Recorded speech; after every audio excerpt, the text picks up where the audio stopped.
Good morning, DJ and PK. It's 97.5, the KSL Sports Zone. We spent a lot of time talking college football in yesterday's show. Ron McBride came in studio for an hour. He's got a concert to promote to benefit his foundation. We get into that. He is very upbeat on BYU this year. Thinks Utah lost some top-end talent, but he still likes most of the roster that's been put together. There's one position group he's not big on, the Utah defensive line. He'll explain that. And he's very upbeat on Eric Kjar at Weber State, although maybe not right away. Here's Ronnie Mack with PK and I on the Zone. Ron McBride, former head coach at Utah and Weber State, and now, in his spare time, a concert promoter. Yeah. Ronnie Mack, how are you? What's up, David?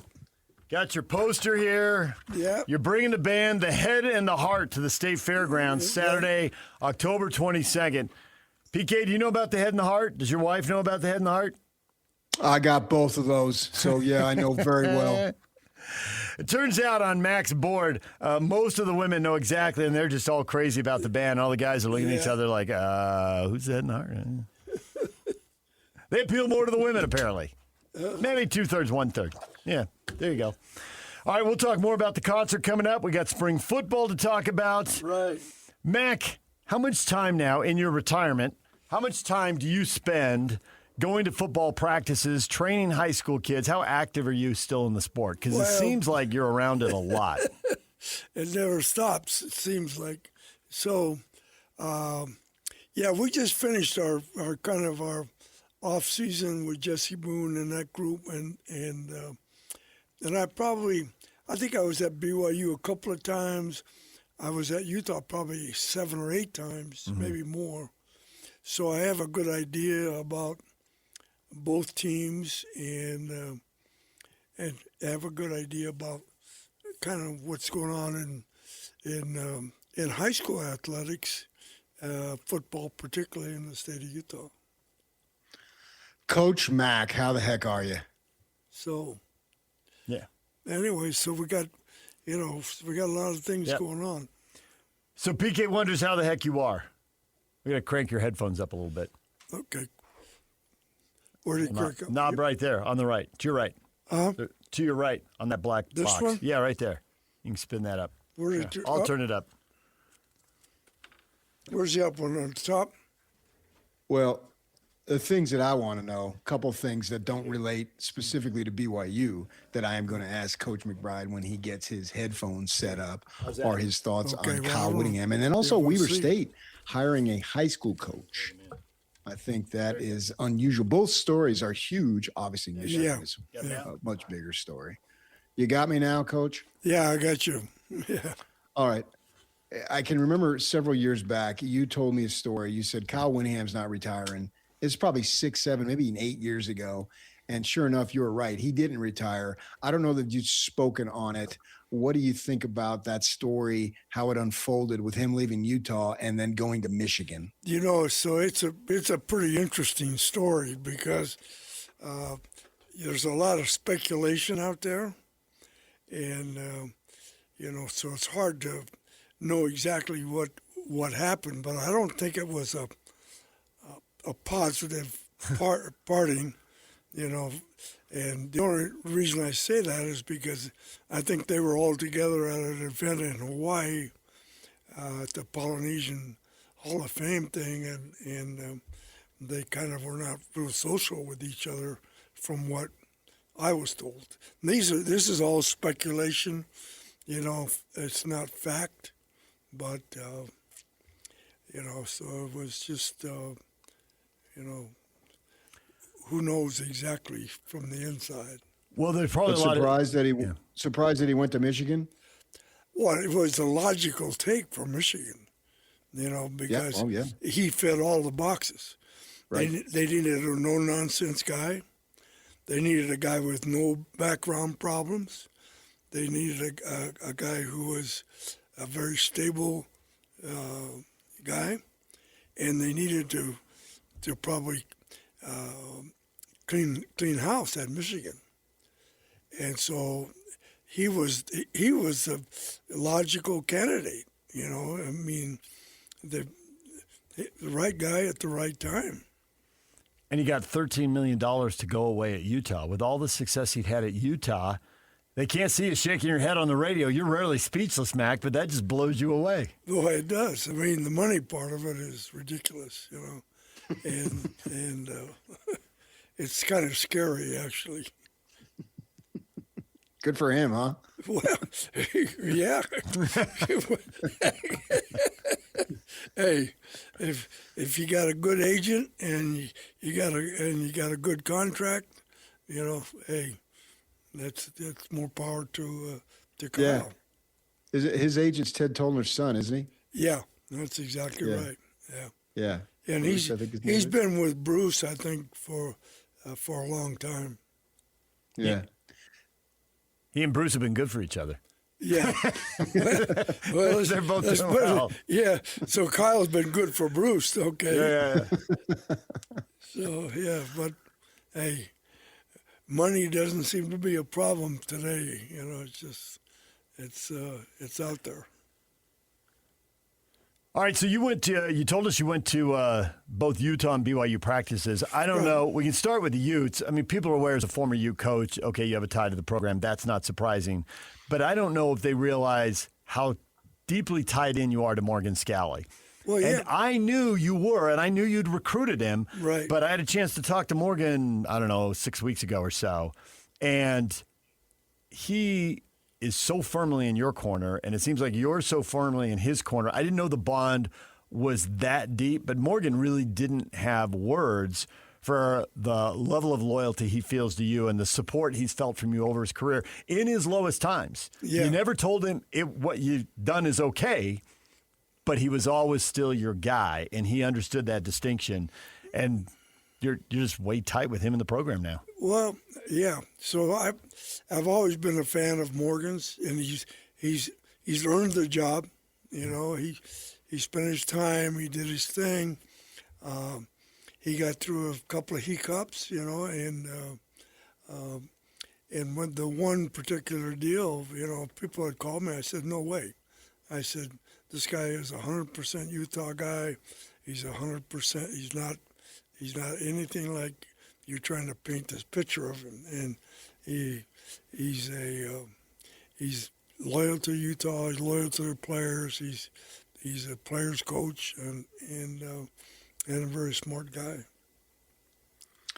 What are some of the challenges that you face from going from a top assistant to now being the head coach in charge of the entire program? Well, you're talking about now you're responsible for everybody in the building. You're responsible for all the players. You're responsible for all the staff. You're responsible to run a clean program. So yeah, it becomes it's dynamic, and I think everything depends on the assistant coaches that he's hired and the people that he's hired within the building. I think that's a real key, that he has great support. There's also the player aspect. Obviously, a handful of players went to Michigan, and obviously Michigan has money and cachet and a brand that's over 100 years old, and it's hard to fight that, so I get why those players went. And they got relationships with Kyle and the staff also, so there's that on top of it.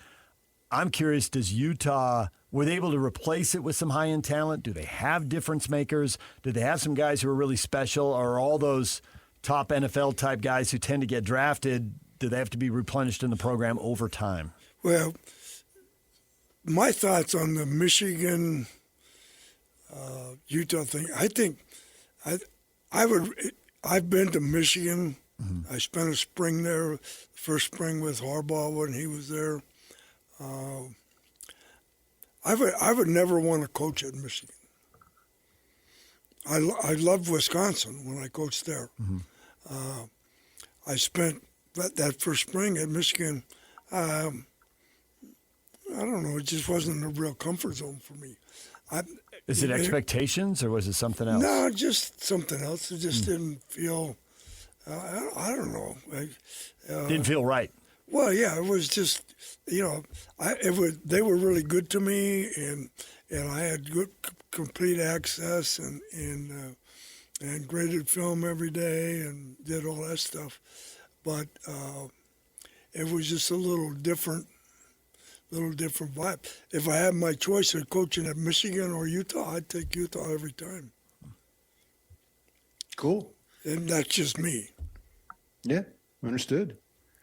For a decade there, or a little more than a decade, the balance of power in the state had really shifted with Utah being in the Pac-12 and BYU being independent. Right. And we saw that on the field. The results were indicative of where the power was and where it resided. And it was clearly with the University of Utah football program as they won 9 straight and dominated the rivalry. Right.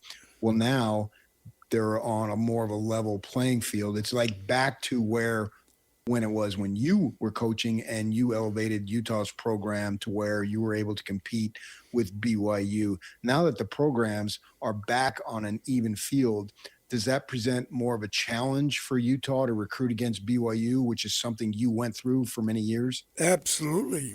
And I'll tell you what, you look at BYU's signees, the people that they signed, and they signed a lot of defensive guys and the right guys, because I think the difference between BYU and Utah at this point is that BYU can maintain their roster, and part of it is because of the church, and part of it is because of the kids' families, and they want their kids to stay at BYU. And it doesn't become a money issue or issue like that.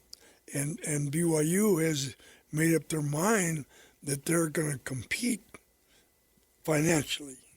Yeah. And so when I was down there in the spring, I was very impressed with the speed of their team. I thought I've seen all these first-round draft choices in person, the ones at SC and other schools, and I've watched them in practice. And this kid is, in my opinion, is better than all of them. I mean, he's a special, the Bachmeier kid is a special player. And I think he's in a league by himself.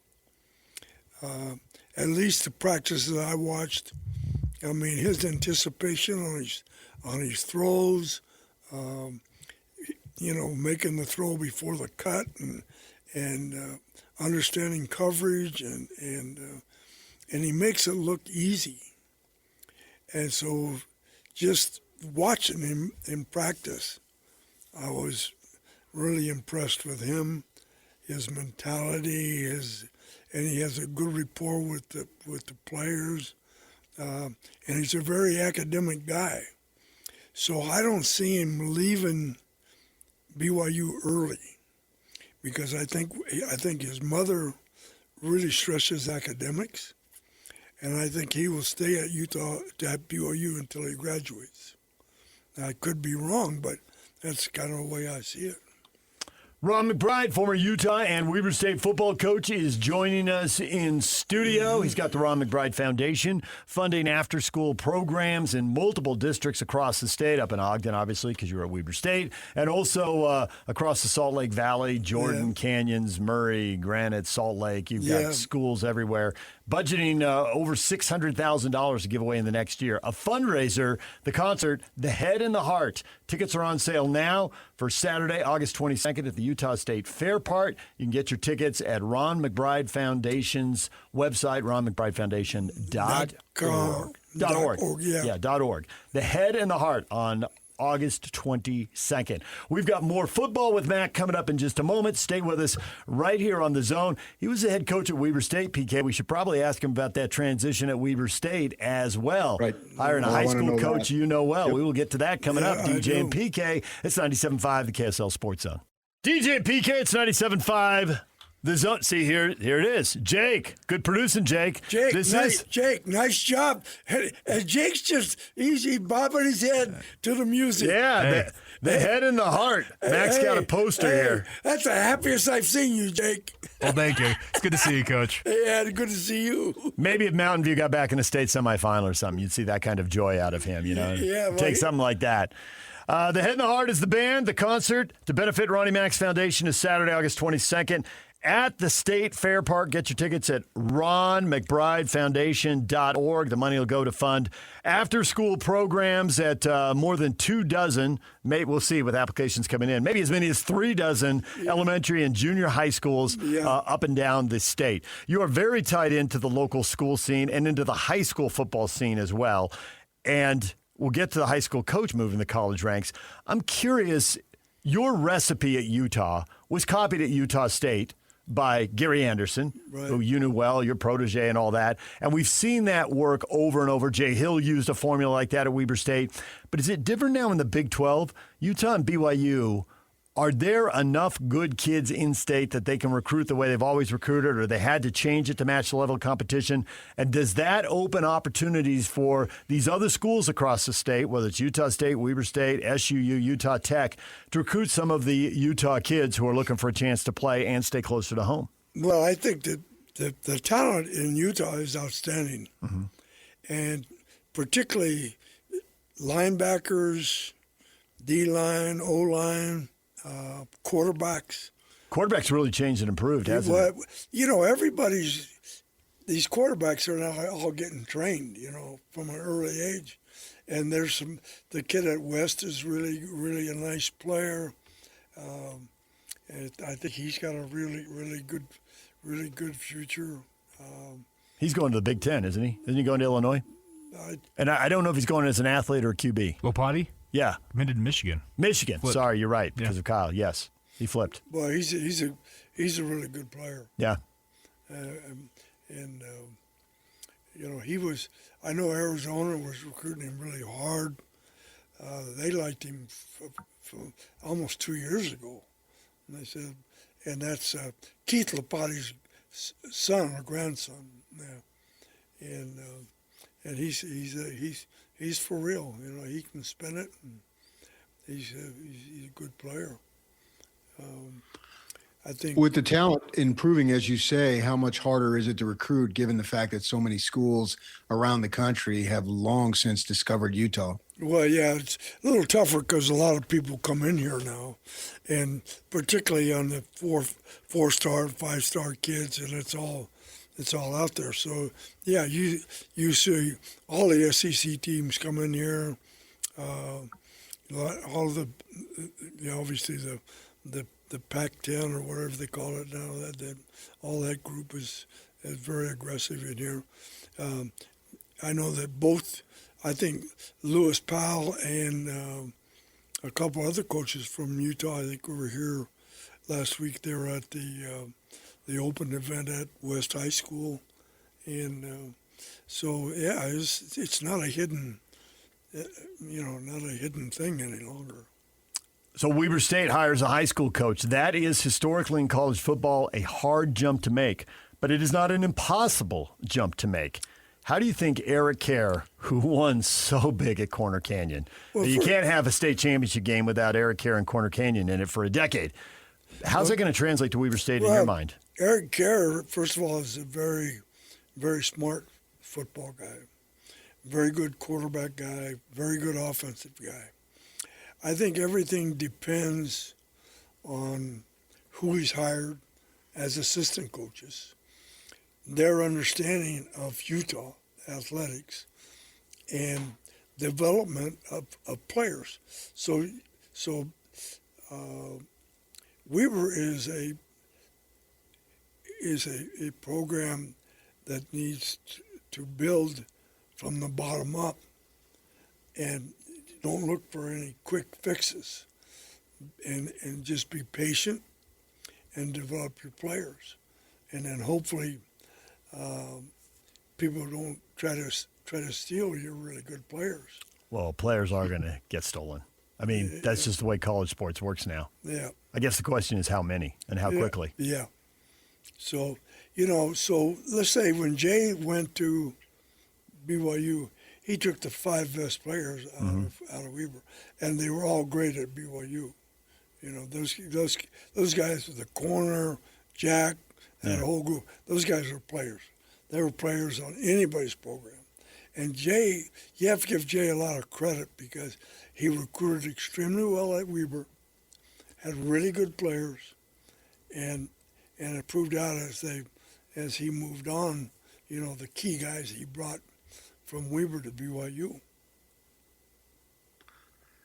Is there that big of a difference, high school coaching versus college? What are some of the differences? Well, the differences are the number of people you have to deal with, you know, and it just the numbers, the academic part of it, you know, just it's a whole Boosters. Boosters, political Parents? things, parents. You don't have to, you know, the parents are not as big a factor on the college level, except maybe with the quarterbacks. You know, that's always a, you know, how come my kid's not starting? He's better than that kid. And you know, the thing is, hey, I get paid to win games, and I'm going to put the best players on the field. And that's the bottom line. But you have quarterbacks, parents, they'll be in the stands, you know, right away when the starter's not doing well. How come my kid's not doing well? That's the nature of the position. But I think Kjar will do well. I think big thing is he understands Utah. He understands, you know, the importance of missions. He understands, you know, how the system works, and he has respect for Utah players, which is very important. And he hired a good old line guy, you know, who was one of the assistants at Utah. He was an excellent coach.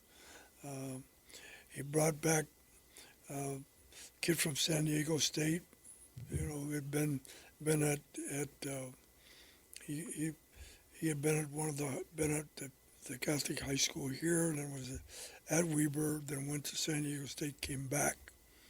So I think, you know, he's hired a lot of the right people, and I think that's the bottom line. And he'll have good support from the athletic director, and you know, we'll see how. But I don't think it'll be noticeable maybe this year, but I think maybe a year from now, I think they'll make a dramatic jump. Well, that's kind of the timeline Jay Hill had when he went there. I mean, his first year was a bit of a struggle. The second year was better, and by the third year, he was flying. Well, because the previous guy, Jay didn't understand recruiting Utah, understand how it worked, and he made some critical errors, and so did the guy they just fired. You know, the same thing. He had no relationship with the coaches in the state. He was really good football guy, but not really good community guy. So people didn't know him, and so it just. But Kjar has a good reputation, and you know, so he'll be. I think he'll have success. At the University of Utah, you talked a little bit about BYU. Love the quarterback, love the team speed, love the continuity on the roster. So I assume you're picking the Cougars in the top quarter of the Big 12, and then we'll see how they do in a couple of big games and if they can get to the conference title game.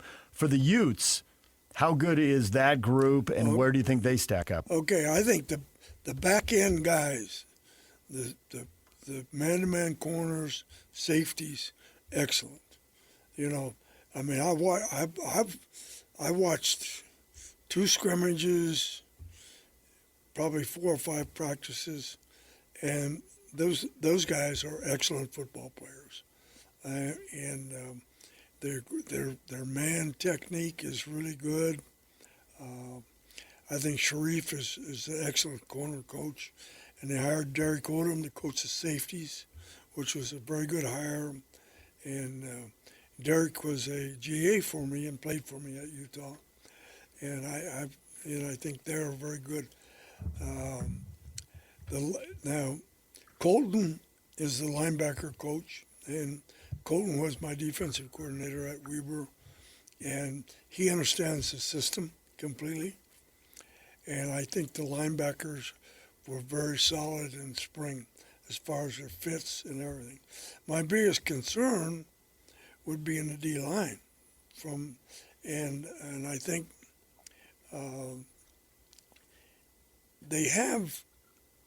there's like 6 inside guys, and I think Kafusi and Mahavala's sister's kid, I think are their 2 best inside guys. But they have the Ross kid and these other guys. They're all shorter guys, but with good punches and things like that. So I think the key will be that group's going to be a huge key. On the edge, there's one guy I really like. He has length and has length with his delivery, and I think he's a good player.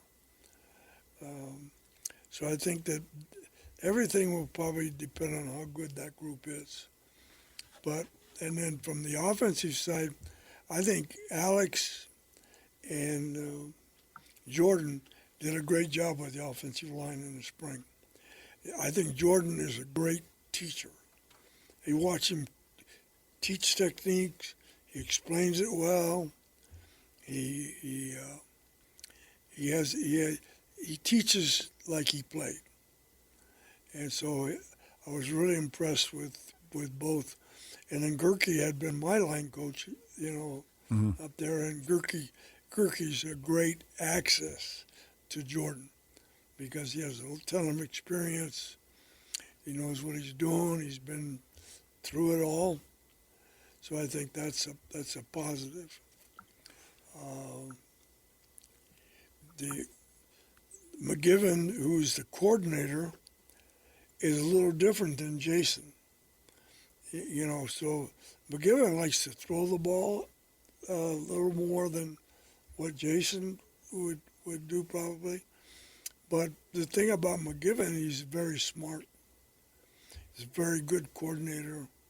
He understands the concepts, and he will take advantage of the skill set of the offense. And the skill set is that you have two tailbacks playing quarterback, a lot of speed at running back, and probably the best receiver group they've had. So they have a whole lot of positives. And there's kind of a new, as people say up there, there's kind of a new vibe there. It's like kind of a rebirth. Yeah. So the excitement around the program, and they're doing a great job they hired Bo Nagahi to be kind of the alumni guy, and he's done an outstanding job of communication. So they've kind of, I guess, re-energized the program, and it's a little different, and so the people around the program like it because it's just, there's a different voice and whatever, just change. DJ PK, Ron McBride in studio for one more segment. He's here to talk football and to talk about his benefit concert for his foundation. It'll help fund after-school programs for at-risk kids and youth in Title I schools up and down the Wasatch Front. Probably, when it's all said, about 30 schools, give or take a little bit. We'll see. But We'll see certainly 2 dozen, yeah. Yeah. And it'll probably give away somewhere between $500,000 and $600,000. And you can help fund all that by going to the concert on the 22nd of August at the Utah State Fair Park. The head and the heart is the band, and you can get your tickets online at the RonMcBrideFoundation.org. DJ and PK back with one final segment with Mac. Coming up next, stay with us. The band is the head and the heart. Tickets are on sale, RonMcBrideFoundation.org to benefit after-school programs for at-risk children and youth in Title I schools. Get your tickets online at ronmcbridefoundation.org. They'll be at the State Fair Park Saturday night, August 22nd. You're going to announce a local band or a band with some local people in it. Yeah, absolutely. That's not quite done, so we can't talk about it. Yeah, we got to sign the contracts first. Yeah, look at you. I'll sign a contract. Don't worry. PK, I'll have you read the contract because I can't read all the small print. The fine print is where the real stuff happens. Where the real stuff. Hey, you signed. Did you sign this? I said, no, that's not my signature. Tickets are $49.50. PK's been to a few shows at a few places, the Depot, the Delta Center. You've been up in Deer Valley. You've been out to the amphitheater, USANA. You've been down to the Sphere in Vegas. PK, it's been a while since you could get into a name brand concert for $49.50. That's a pretty good deal. Yeah, to give you an idea of what the prices are, the Eagles are coming back to the Sphere, and it seats 20,000. And I got in the queue yesterday, and I was one of 150,000 people in the queue. I thought, I don't like my chances. It only seats 20,000, and I got in there at 150,000. So, and I've been liking this music that Jake has been playing coming back. And if that's what you're going to get for less than $50, you got to take advantage of it. Get your tickets online at ronmcbridefoundation.org. And Ron, you raise money. I cannot believe how much time and energy you spend in this. You got a golf tournament coming up. Right. You've got a night to honor some people you are very close with, the Ladens, and obviously Frank and then Scott Layden, huge role in the Utah Jazz, establishing them here, and the late, great Lavelle Edwards and Patty, his wife, who just passed away recently. Right. So you got an event at the aquarium, because obviously when I think of Ron McBride, I think of football, I think of bands, concerts, and aquariums. Yeah. You're branching out. At 87 years old, you're branching out, Mac. Boy, I'll tell you what, that's kind of depressing. But yeah, just think about it. I look at my itinerary for the week, right? And I'm thinking, how am I going to get here and get here? And I don't drive anymore. So I get a call last night about 10:30, and Joanne couldn't make it this morning. So I called Mike. Yeah. And my wife says, "Don't call Mike," because and then he was sound asleep, right? He answers the phone. What? I said, "Hey, dude, you got to take me downtown tomorrow morning." Then he asked his wife, "What's my schedule?" And so it's kind of like, it's a fire drill. That's what it sounds like, Mac. Your life is a fire drill. Yeah. Mike's over there nodding. Like, yeah, a little bit.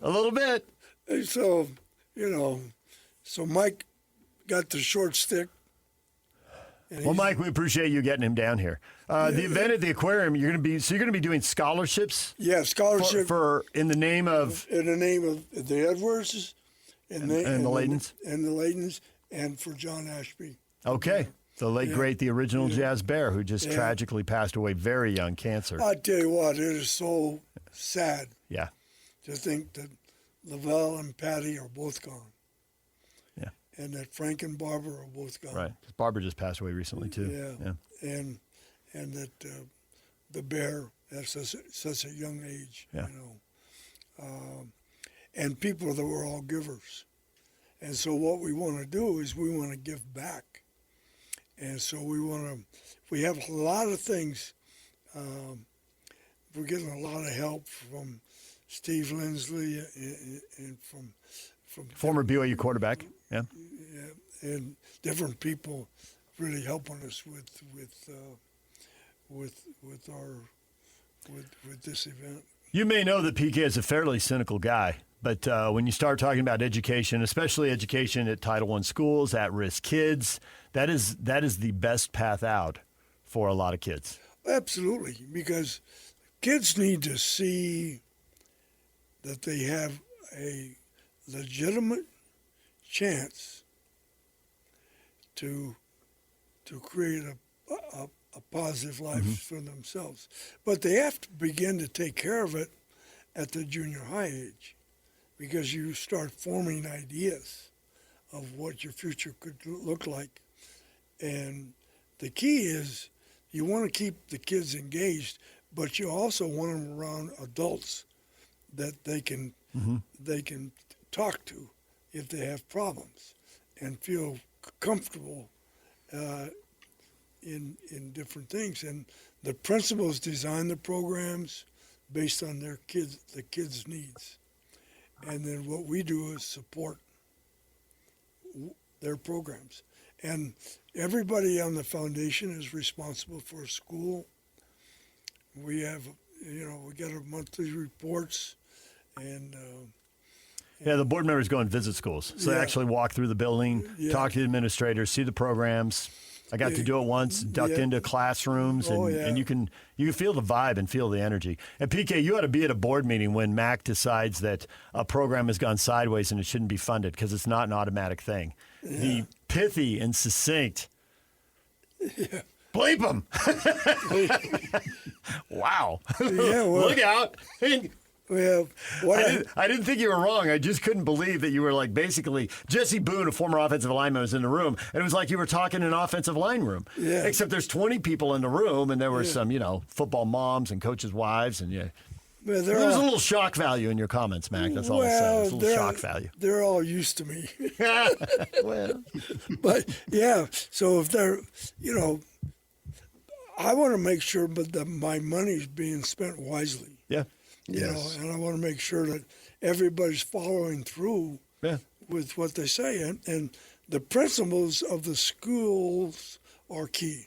Mm-hmm. If the principals believe in the process, they make sure it's carried out.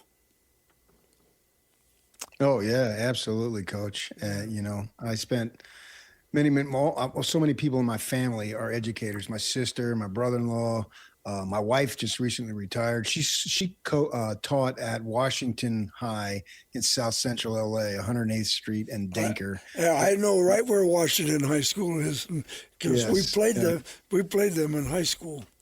Yeah, and so she was there in the 80s and into the 90s a little bit, and that's the way to success, unless you're born into money or what have you, and good luck for you if that's the case, and good on you. But for the rest of us, I had a father who dropped out of high school at 16 to help his family make money back east, a big Irish family.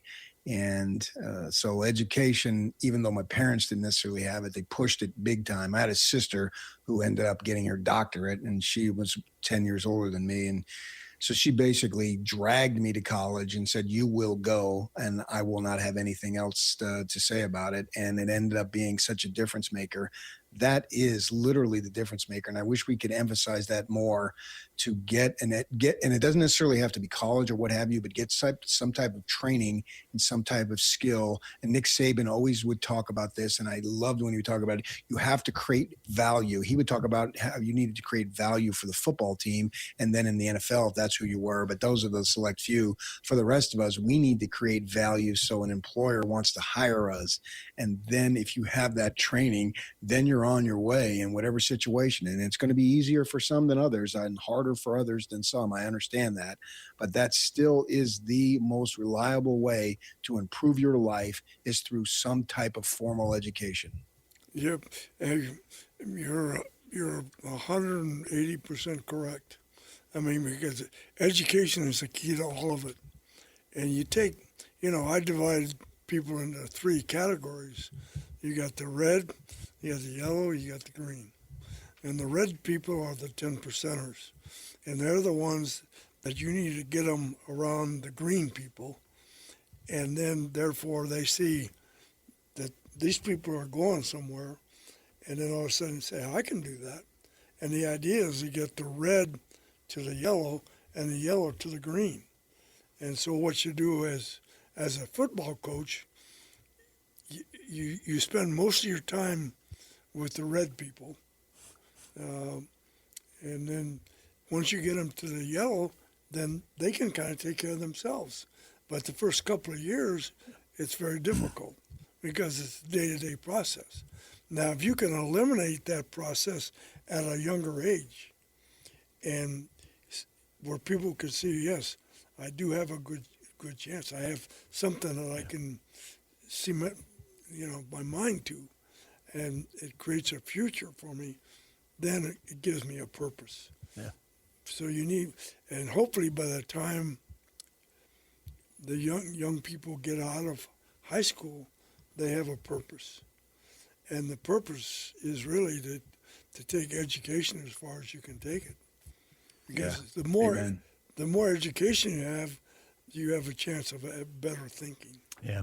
And you never know. We never know in life what any one of us is going through. But you certainly don't know with the kids. And that whole red, yellow, green, I've heard you talk about that. And Thomas Jefferson Junior High was a school you had me go to. And I was impressed with the administrator right away. He was assistant principal then. He's the principal now. And he walked me through, and we literally just opened the door and ducked into the classrooms of these different things that were going on that particular day I was out there. And one of those teachers you talk about, and PK knows this because he's got so many educators in the class, duck into the art room, and there were so many kids in the art room. Right. And I can't help it. PK knows I did this. I immediately counted the number of kids. It was just, there were just so many kids packed in there. Yeah. There were 41 kids because that teacher is that green person. And there was something that she gave off, and the kids just wanted to be in her presence. Absolutely. And some of them might have a real gift, and art might play a big role in their life one day. And for another, it's just a way to pass a Thursday afternoon, but it's a positive experience. And then they feel better about school. They feel better about the place. And this one kid came up, and she couldn't have been cuter. She couldn't have been more polite. She couldn't have been nicer. She knew the assistant principal by name, and he clearly liked her. And they had a little conversation about what was going on. She walked away. He said, "Nobody's facing bigger hurdles than her. I'm surprised she's here. Attendance is a real issue. There's a lot of trauma in that family." And he said it super quiet. Nobody else in that room heard it. It was a little chaotic. Yeah. Nobody heard it but me. And it's just kind of like you couldn't know. If you'd walked by, you would have never predicted that was the, 13, 14-year-old, whatever she was. Yeah. And you're like, that teacher with that kid, how does it turn out? And the only way is to invest in them. Yeah. So all the people who buy the concert tickets, who go to the aquarium, who go to your golf tournaments, you're gonna give away somewhere around $500,000 or $600,000 this year. Yeah. So, but it only happens with people going to these concerts, and there are some big donors in town who you know from your days as boosters. We're so thankful for the Eccles give you money, the Millers give you money, on down the line. A lot of Marcourts. prominent families. Ryan Bowen has been a huge asset to us now, and we're doing this golf thing up at Rick Lindsay's private golf course at the end of South Bay's tournament, Fulmer's tournament, my tournament. The winners of those tournaments will all play at a championship round up at Rick's private golf course, and then the winners of that get a special trip to a course in Monterey, and we fly them there, and so so it goes on and on and on. All right, so golf, football, concerts, aquariums, there you go. Yeah. The Mount Rushmore of Ron McBride's life right there. Well, I tell you what, it's just all to support Title I schools. Yeah. All right. First of all, I love what we're doing because I think it's important. And the more you do it, the more important it is, because you just see the difference in education, as far as I'm concerned, is the key. Yep. All right, the football, for people who tuned in and just here at the end of the hour and want all the highlights, just to summarize, to make sure I got this right, you're impressed that BYU kept so much of the roster together. You're impressed with their team speed. You think their quarterback is special, and you expect big, big things out of him. For Utah, the secondary is great. The D-line is probably the biggest question mark. The offense, you think, is pretty good. Best receiver group you've seen. And the offense is going to look different, but McGivern's a smart guy, and he will adapt and figure it out. It'll be different, but it'll also be a little similar and very good. Yeah, well, I think they'll utilize packages with both quarterbacks in the game. Get Ficklin in the game as well. Yeah. Ficklin is a special commodity. I mean, that guy's so much fun to watch because he's a creator, you know. So he's a fun guy. And the running backs have great speed. I mean, they're a bunch of fast dudes. Yep. And then the transfer guys they got in the wide receiver group, they took one from Utah State, one from San Jose State, and I think one from Mississippi, and all quality players. Yeah. So that game between Utah and BYU will be huge. and I think has played at Utah this year. Yep. So, but both those teams will be very good. Okay. And Eric Kjar, just give him a year or two, let him build it up. The cupboard wasn't exactly full, and he's got to deal with the transfer portal, but give it a year or two, and they'll be scoring points in bunches. Well, I think that Eric Kjar was a good hire, and I think it was his. He kind of, I talked to him a couple of times about, you want to coach in college, and then he really didn't. But it was kind of the right time for him, and he'll do well. And Bronco is Bronco. Bronco's done a great job up at Utah State, and Bronco stays on task. I mean, you don't be messing with what Bronco's doing. Just kind of leave him alone. Let him be Bronco. Yeah. Let Bronco be Bronco. Bronco is Bronco. He's a no BS, just down the line dude. Yep. Well, Mac, we appreciate the time, and we appreciate your son Mike bringing you in here so we get to talk football with you for an hour. Yeah, Mike is very, very valuable today. Although he told me I didn't bring my wallet. He says, "Well, I'm almost out of gas." What he's saying? what he's saying? He would have felt. And he you know what? Grandma gave him my car. So I said, "Where's my car?" He said, "Oh, Mike's got it now." I said, "So," and I've got a credit card that could put gas in the car. Come on, DJ, give him $100 bill before he leaves, would you? I think I'll borrow it from Lloyd. Lloyd. Lloyd will be counterfeit. DJ's the real deal. No, Lloyd's got one of those $100 gas cards from that golf tournament you're at down there at Copper Rock, right? Coach, Copper Rock bag and $100. We're giving the gas card. You have heard this before from DJ, right? Paycheck is why I live in Utah. Okay, play. Hit Coach all the drops. Give him some PK singing too. Hey, this is so much fun. So. My guy's laughing. He's having a good time. Lloyd's having a good time. Mike is I don't know. He's Mike's tired. You woke him up last night. You woke him up this morning. Yeah. So he's on. He's a GA now. Oh yeah. Yeah, he retired. After 35 years at Arizona State, came home. And then I knew I liked him. And then when he came home, Grandma says, "You're responsible for him now." That's not retiring. That's a full-time job. That is a full-time job. You got that right, PK. Yeah. All right, we got to take a break. Mac, thanks for coming in. We appreciate it. Great to have you here. Thanks for the hour. Okay. Hey, all right. Hey, have a good day. All right, you too. Hey. And people can go online and buy tickets to see The Head and the Heart, Saturday, August 22nd, Utah State Fair Park, RonMcBrideFoundation.org, $49.50. You're going to have food trucks out there. You're going to have dirty sodas out there. It's going to be a whole Saturday night of entertainment. Yeah. And you got another band you're going to announce. And God bless PK and all the people in his family that are educators. Yeah, right? Thank you. Hey, yeah, you tell your wife, you tell all of us. If she taught at Washington High School, she earned her living. Yeah, she coached softball and volleyball at Washington, yeah. Oh, man, yeah. There's former Utah football coach Ron McBride. Now let's get a little break in here. When we come back, what is trending? The headlines are next. It's time to get your morning started with the news you need to know. News update. This is what's trending with DJ and PK. Hashtag NBA. Some stars might push back. They're used to having the ball in their hands. They might take it as maybe a slight, but it doesn't sound like you did.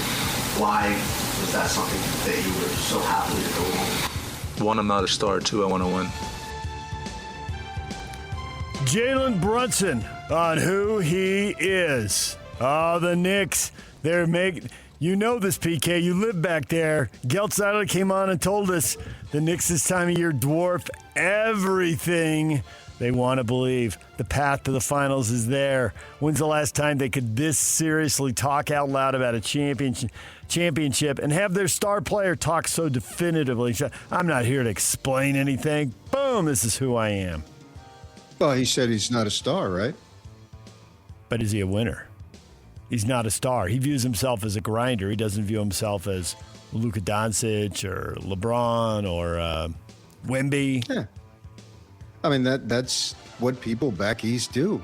Look at me, man. I'm not a star. See? I'm just a grinder. Just trying to get through today's show. Hopefully y'all can hear me and I can hear him, and away we go. And I can hear you and I can see you in that blue, beautiful shirt and that nice coiffed hair you've got. All is well, man. You just keep going on, and you don't let all this other stuff get in the way, particularly when the goal is in sight. You know, everybody talks about outside noise. I'm going to start a podcast, and I'm going to call it Inside Noise. And the whole thing is going to be, come on in, right? Inside Noise, IN. Come on in to my world. What do you think of that? I think it's a good idea. I think you should do it. I need a podcast. I feel so naked and so unfulfilled without a podcast. Man, I have so many things to say right now. I'm trying to decide whether I should derail the segment or not. This is the segment. How is anything derailed? You had a podcast once upon a time, there, sir. First off, you already have a podcast. The whole show is podcast. Second, the only thing that's our podcast. I want my podcast. Well, I mean, I'm tired. For years, I propped up the Jacksons and my brothers. Now I want to go solo, Joseph. All you got to do is do it. Nobody's stopping you but you. Nate'll fire you up. You probably want compensation, though. Once upon a time, there was a show called In Contention with Patrick Kinahan. Yuck. Well done. Yeah, but then like 2 weeks later, the thing blew up. We can bring it back around, though. I want something that's going to be, I'm going to call it Inside Noise. What do you think of that? We can rebuild him. 2 games tonight. Cleveland Cavaliers, Detroit Pistons, 5 o'clock. Game 6 in Cleveland. They can win the series or back to Detroit for Game 7 Sunday. And the Spurs have 3-2 on Minnesota. They can win the series at home tonight or back to Minnesota Sunday. Both those games are on Prime Video tonight, 5 and 7:30. You feeling like they're going to close it out? Anybody coming back from 3-2 here, or the Cavs and Spurs, now that they won the pivotal Game 5, ready to win it? Whether it's 6 or 7, who cares? When we get back here Monday morning, do you think the Cavs and Spurs will have advanced? Oh, I think the Spurs definitely are the better team. Yep. So the other one, I think, is a 50-50. I've been saying it all along. Now, I hope the visitor wins both, just for the opportunity to have a 7th game. I mean, I don't really care who wins either of these series. I have no attachment to either team. But just from a basketball fan standpoint, 7th games was so much on the line deep into the playoffs. You know, I think you get to the 7th game of the second round, you are deep into the playoffs, and you want that opportunity, obviously, to get to the conference final. But, I mean, everybody's got Oklahoma City and San Antonio in the conference final, as the de facto NBA final, for that matter. So I have no reason to stop on the other one. And this Cleveland Detroit one, thought it was a flip, and who's going to play better that particular night? Who's going to make the opportunities to take advantage of winning the game, and then possibly, obviously now series is on the line for both teams. You know, Detroit can make a case they should be up 3-2, but they're not. But it's not like they should have any lack of confidence that they can't win. Next general manager of the Philadelphia 76ers will have a mandate to take a collaborative approach to winning and chasing an NBA title after Daryl Morey's firing. Bob Myers, who's overseeing the GM search, said this is a blue blood organization. We're committed to winning. You need good people that are in harmony. He didn't specifically say Daryl was doing his own thing, but hard to hear that and not think anything else. So Bob ran the Warriors by committee. Jerry West had a big say, right? He was in harmony with others, so pointing the finger at Daryl Morey. Bob Myers guy. Yeah. You love Bob Myers. I don't know that I do, but okay. The smartest thing he did at Golden State was bring Jerry West aboard and let him have a big say.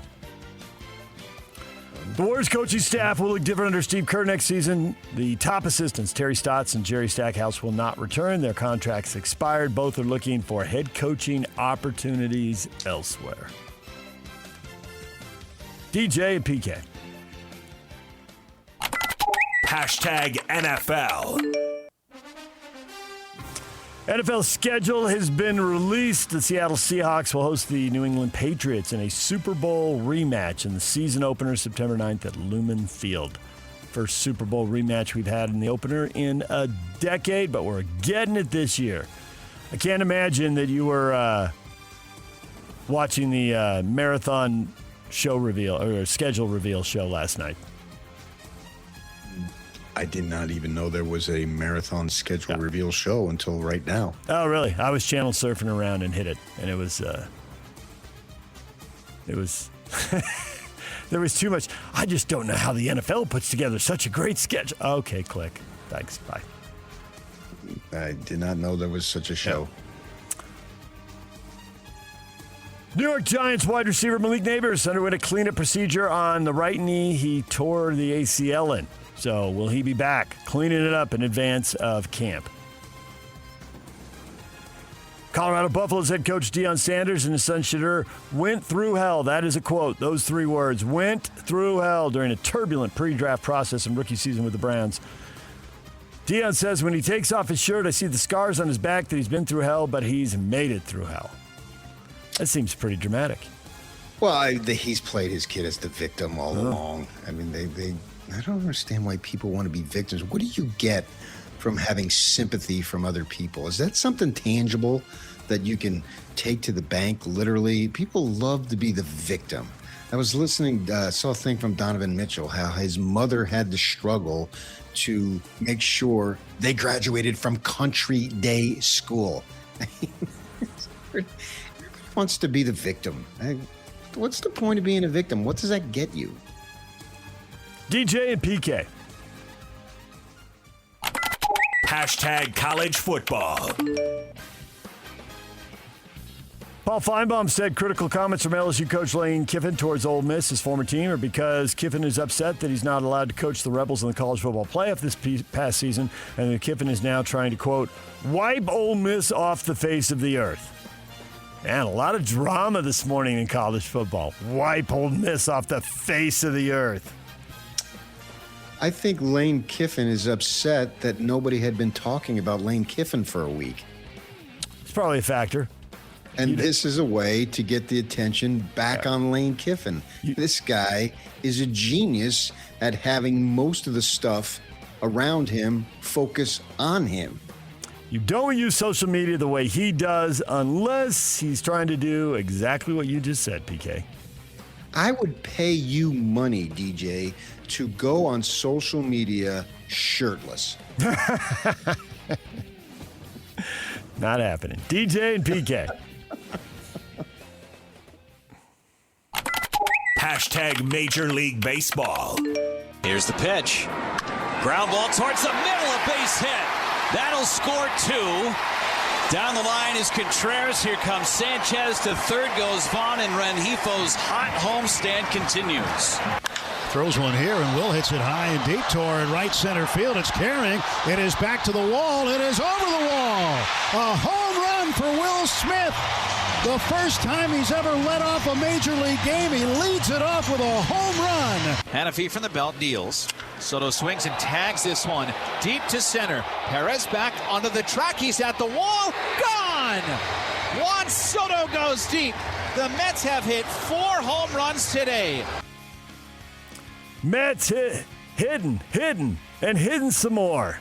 They have to break out at some point, right? They got to get this together. They're still under 500. 9-4 win over the Tigers, but they're still 7 games under. Well, I think that over the course of 162, baseball is the great equalizer.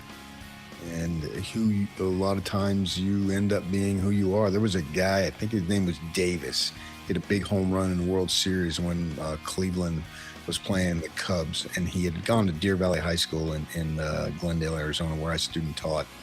And he had, I think it was 3, maybe 4 years in a row. His batting average was exactly the same. So a guy like Juan Soto, who we just played here, obviously, then he's a player, right? So he's going to have hot streaks. Now, the Mets as a team, maybe they have been overvalued in terms of talent. But yeah, I think the individuals will end up most likely. Occasionally you have bad seasons and so forth, but usually in this sport that you are who you are. You want somebody who was hitting and kept hitting? The Cincinnati Reds, 15-1 winners over the Washington Nationals at home. They absolutely battered the Nationals. The Reds are in last place, and they're 2 games over 500. And they won yesterday and gained ground on no one because all 5 teams in the Central Division won again yesterday. It is crazy, PK. Most of the money on the coast, the flyover states. These teams in the Central Divisions don't tend to have as much money, don't tend to build powerhouses the way we see in the Eastern and Western divisions. But, man, none of that stuff is holding true this year. The Central Division, all 5 teams with winning records.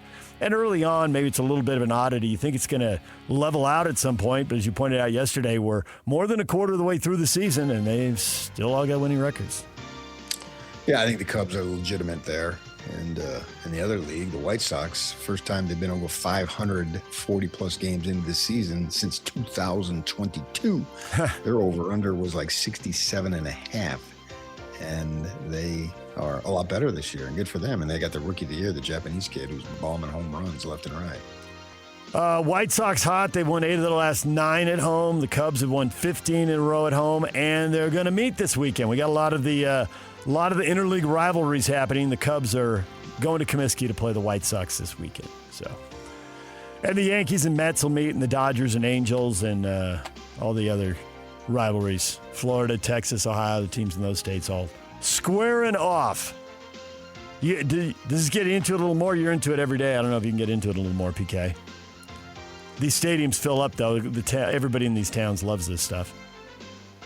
You're talking about specifically the interleague play? Yeah, not just the interleague play, but the interleague play on the weekends when you're playing your cross-town rival or your in-state rival. You know, the Cleveland and Cincinnati are playing, Texas and Houston are playing. There's an interleague game every day, basically. There has to be with 15 teams, yeah. Right. You're talking about the rivals. I meant to say that. I didn't. There's like 10 clarify. Teams that don't really it's have a different. rival. Yeah. And the fans have responded. The fans have spoken. Yep. And they want it every fans, ultimately, the game is for them, right? You need them to be involved. And if they're involved and you draw 10 to 15,000 more folk, absolutely. I went to an Angel Dodger game one time here a few years back when we were down for Pac-12 Media Days, and the place was packed. Yeah, and you can feel it was something a little different of the, not necessarily the humdrum, but the routine of 162. It's like if the Yankees and Red Sox come to National League teams, there's a buzz. Yep. You know, I told you several years back, the Yankees came to Phoenix. My sister bought tickets for all 3, went to one, sold the other 2, and she made a bundle. Yeah, nice.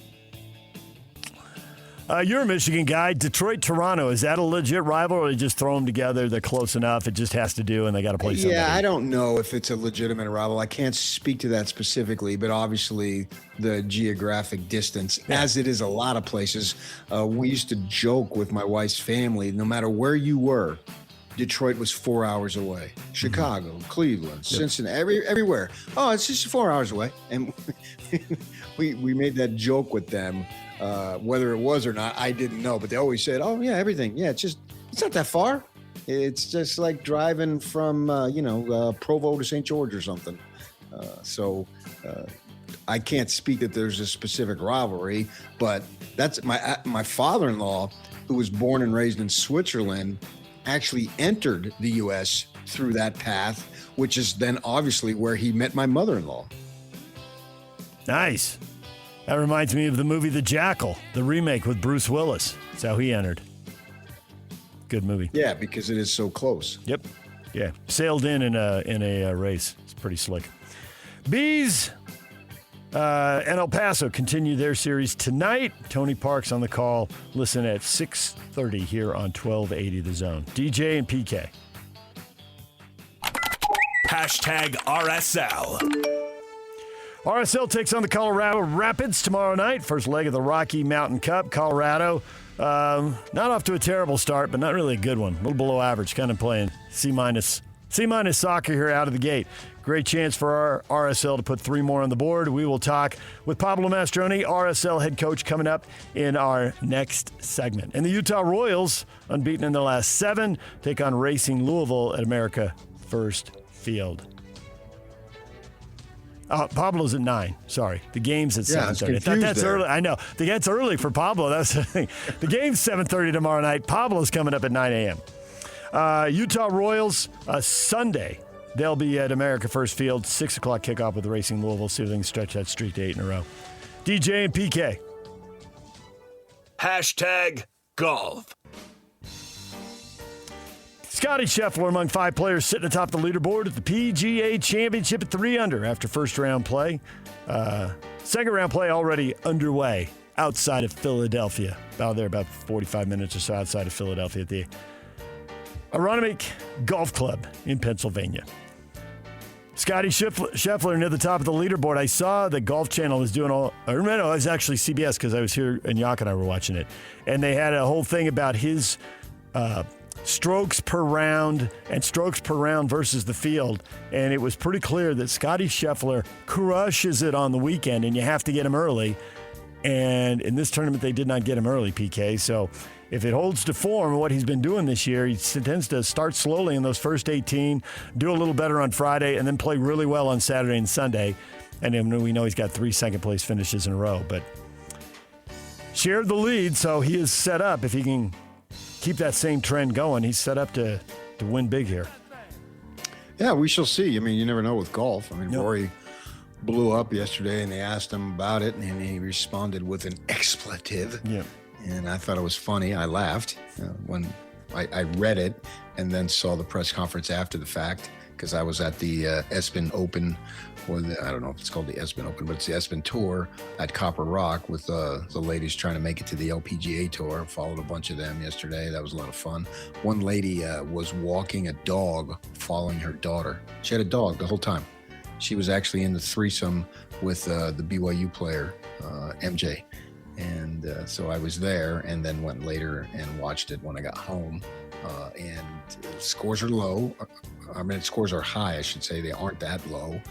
And Scheffler is the biggest name. I mean, he's usually the biggest name, and that lends to some type of mental pressure from the other guys thinking, oh my gosh, I got to make this because Scotty's going to make it, that type of thing. And you play with that mental.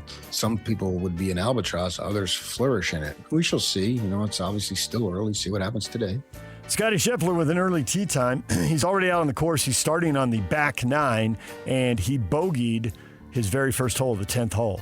So you see, he's choking already. He's now 2 under, and you got a half dozen guys. Patrick Reed, probably the biggest name there. Minwoo Lee, among that group at 3 under. DJ and PK. #NHL. Bounces over, far side. Here's Davidoff through the middle. Shot, scores! And there it is for Ivan Davidoff. First Stanley Cup playoff goal. It's another power play marker. Barbashev cut it off. In front of drive. They score! It's Dorofeev, an insurance goal. A steal along the boards for the Knights, and a great pass. Pavel's got 8 in the postseason.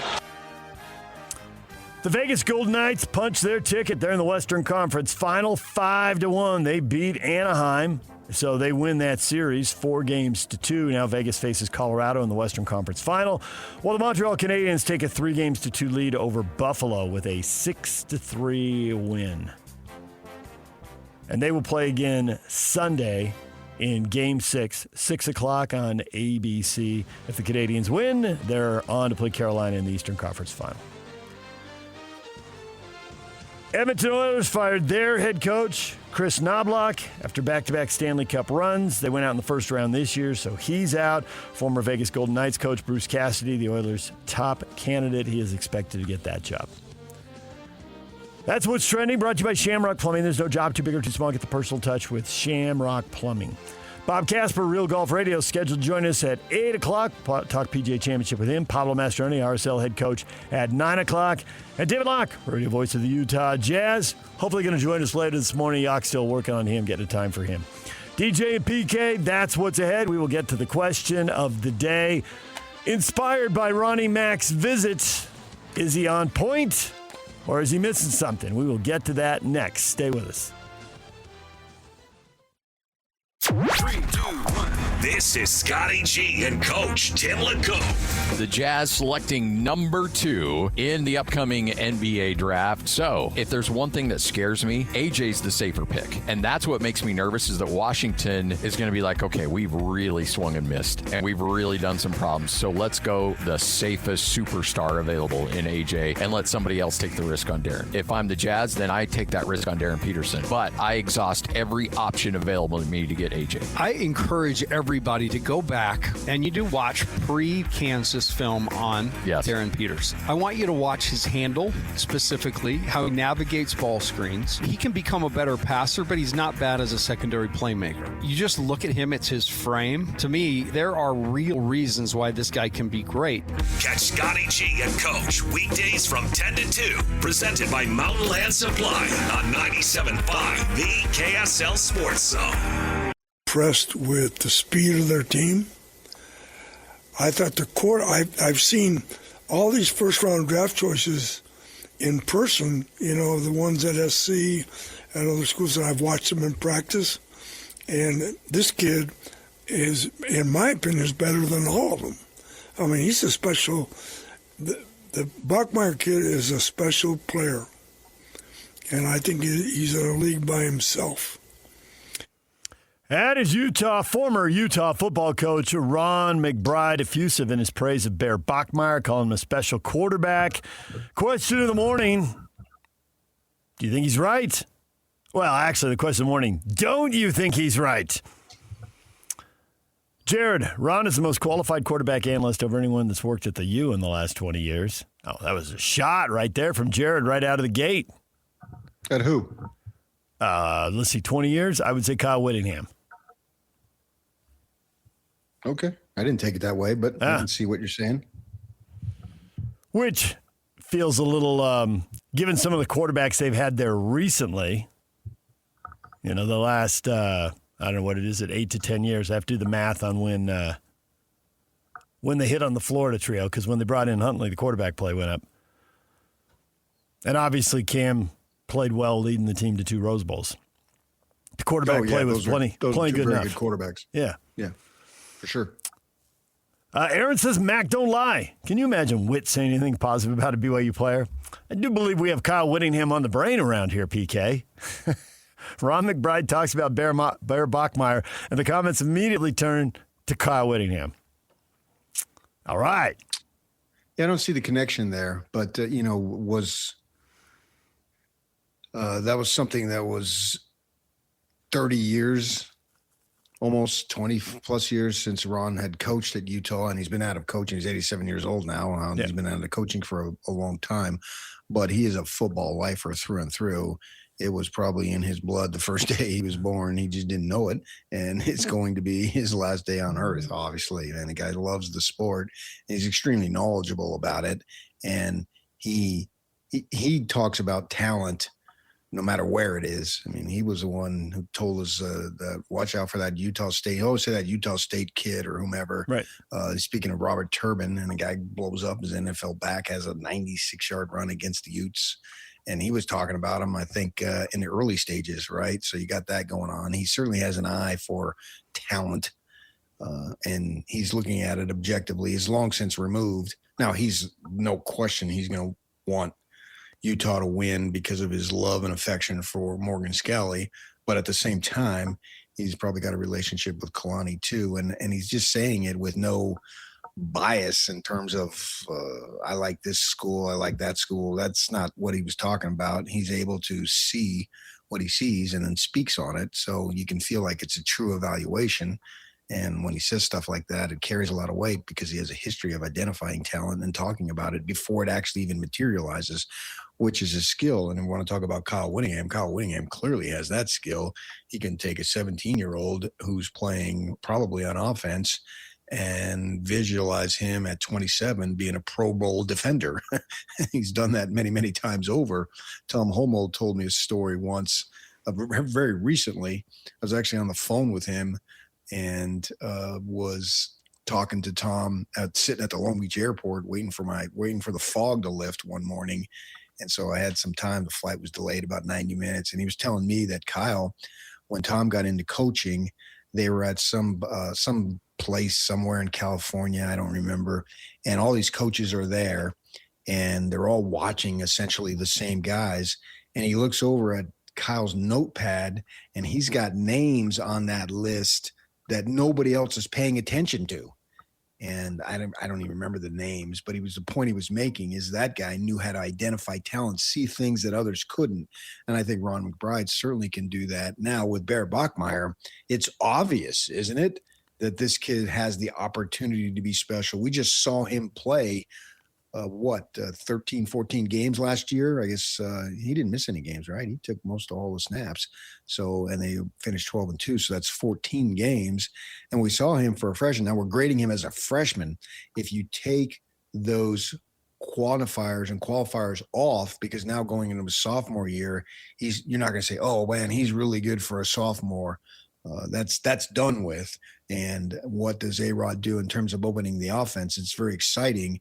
And if this kid plays at a better level, which we anticipate this coming season versus what he did the first season, then he really is something that you can look at and say, man, the qualities that he has, they are special. When he started projecting him over other quarterbacks at other schools and started, basically looking ahead to the NFL, there's no way once he threw the draft out there. Yeah. I mean, I haven't had any conversations with people because he's a freshman and he's so far away from being draft eligible. Really, what is the point? It was more about the season right in front of us. And, his coaches aren't going to talk about that. There's no reason a coach would, right? And what do you mean? As far as saying, hey, this kid, talking about a freshman quarterback, starts saying this is what he's going to be in the NFL or in the NFL draft. Oh, a freshman in the NFL. Right, exactly. They can at talk Texas, about being NFL ready, not ready, but possibilities now. But he's projecting. He said, I saw these other first-round guys. Was basically what Ronnie Mack was saying. Like, Bears really got it. And so I'd never really even gone down that road. I haven't heard them go down that road publicly or privately at BYU, whether it's Kalani or A-Rod or whoever. I really haven't heard that line. It was more about because the thing was so sudden and it's like, okay, is he going to be up to speed? How much up to speed is he going to be? And everybody had an eye on Texas Tech. Like that was it as far as the projection. So Ronnie Mack takes it. I will say that the praise for Bear Bachmeier at BYU, both on camera and off, has been consistent and steady. It has never been pointed towards an event that is still 2 years away, and at that point was 2.5 or 3 years away. So I can't say it to that level. And you talked to a bunch of people at BYU too. I think you probably heard the same thing. The praise for Bear Bachmeier has been rock solid. I mean, they really like him, but I don't know that they've ever addressed what Mack was addressing, which is, how's he going to be evaluated in the NFL draft? But as far as Bear having the entire offense down, being able to do pretty much everything they asked him to do. Maybe they'll ask him, probably, almost certainly they'll ask a sophomore to do more than a freshman. But I don't think there's ever been any doubt in the BYU coaching staff minds that when they raise the bar, Bear Bachmeier is going to be able to clear it.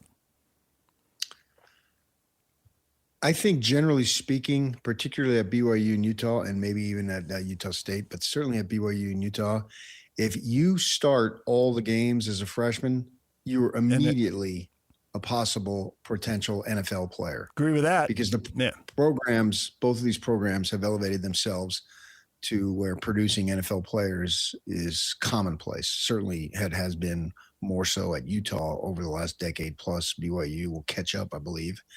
And he fits that category, right? Yep. I do think when they got him, what was in May, that they felt that this was a great acquisition. Mm-hmm. And I know that. I know conversations that's a fact because they said he could have gone anywhere. And they liked the fact that he went to Stanford because obviously you have to have academic qualifications to get into Stanford. That's just simply a fact. We can go with Sarkisian saying some schools basket weaving and whatnot. Well, nobody ever says that about Stanford. So you have to have the intelligence. And what position do you probably need the most intelligence in terms of football?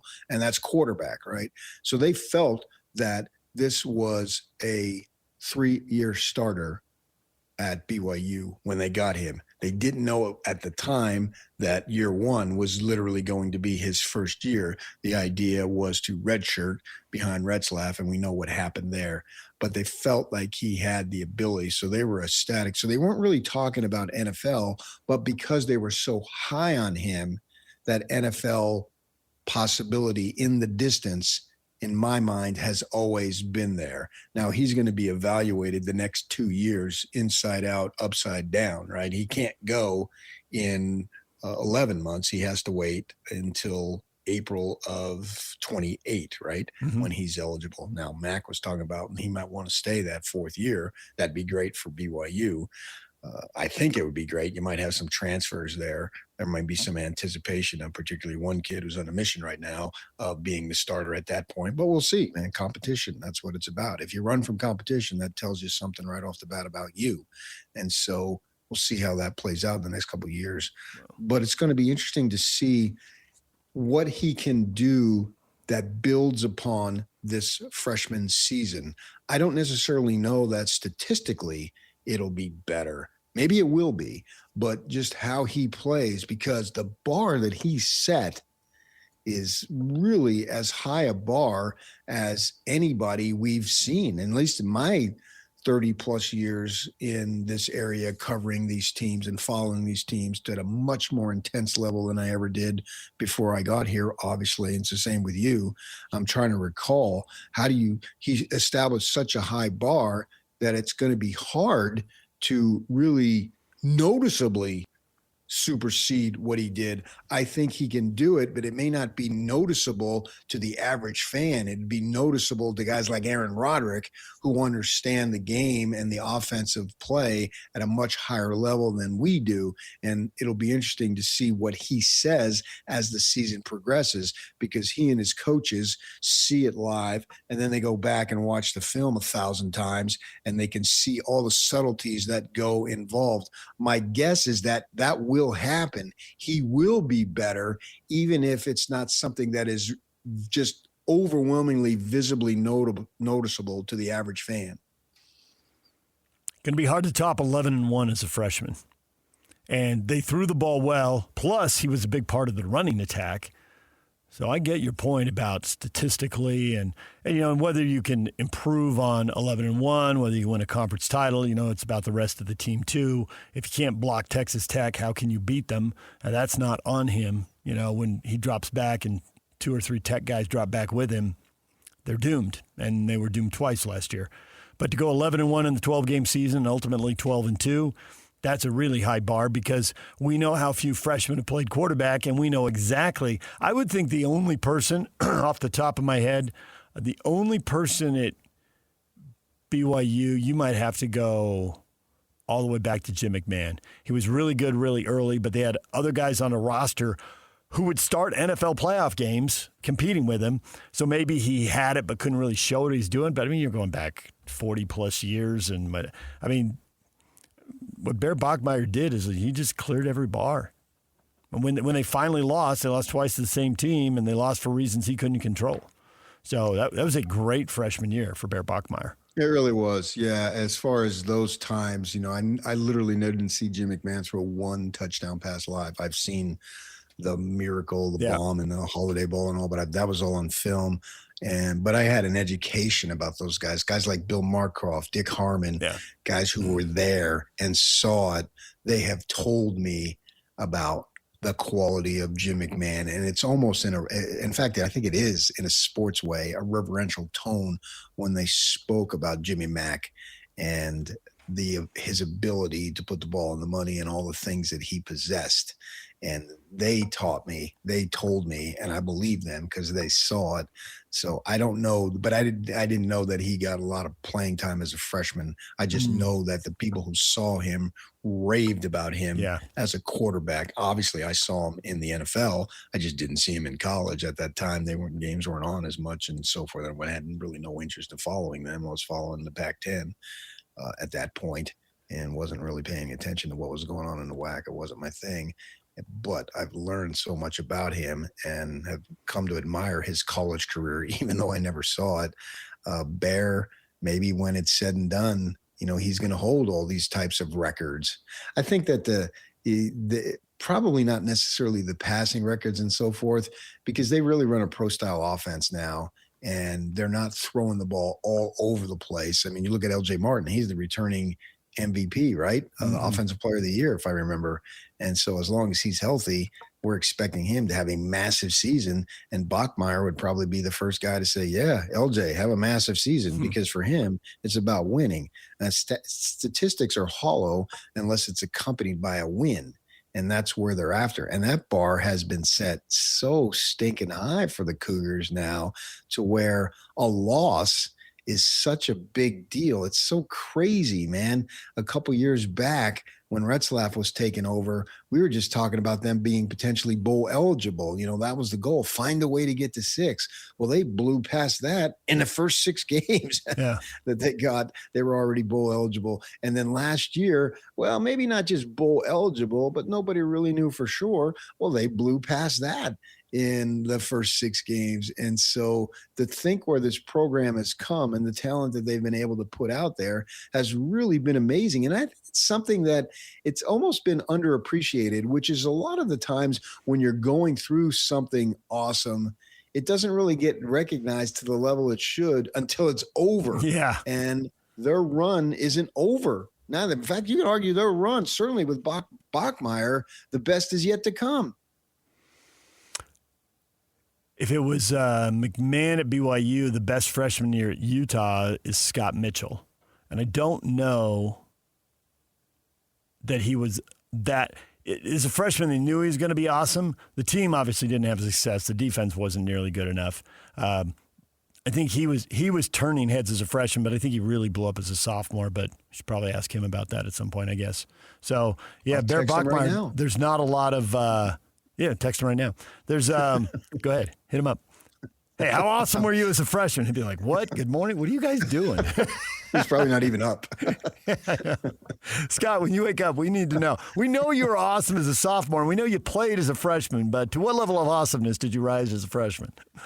All right, DJ and PK, it's 97.5, the KSL Sports Zone. Bob Casper on the PGA Championship. Coming up at the top of the hour. Stay with us. DJ and PK, it's 97.5, the KSL Sports Zone. We're brought to you in part by Beehive Meals. The KSL Sports Zone and Beehive Meals are honoring people that impact youth sports in our communities. Nominate the youth sports volunteer for the Beehive Meals Hero of the Week at KSLSports.com/contest. And listen every Thursday afternoon to Jake and Ben for the winner. It's the Beehive Meals Hero of the Week.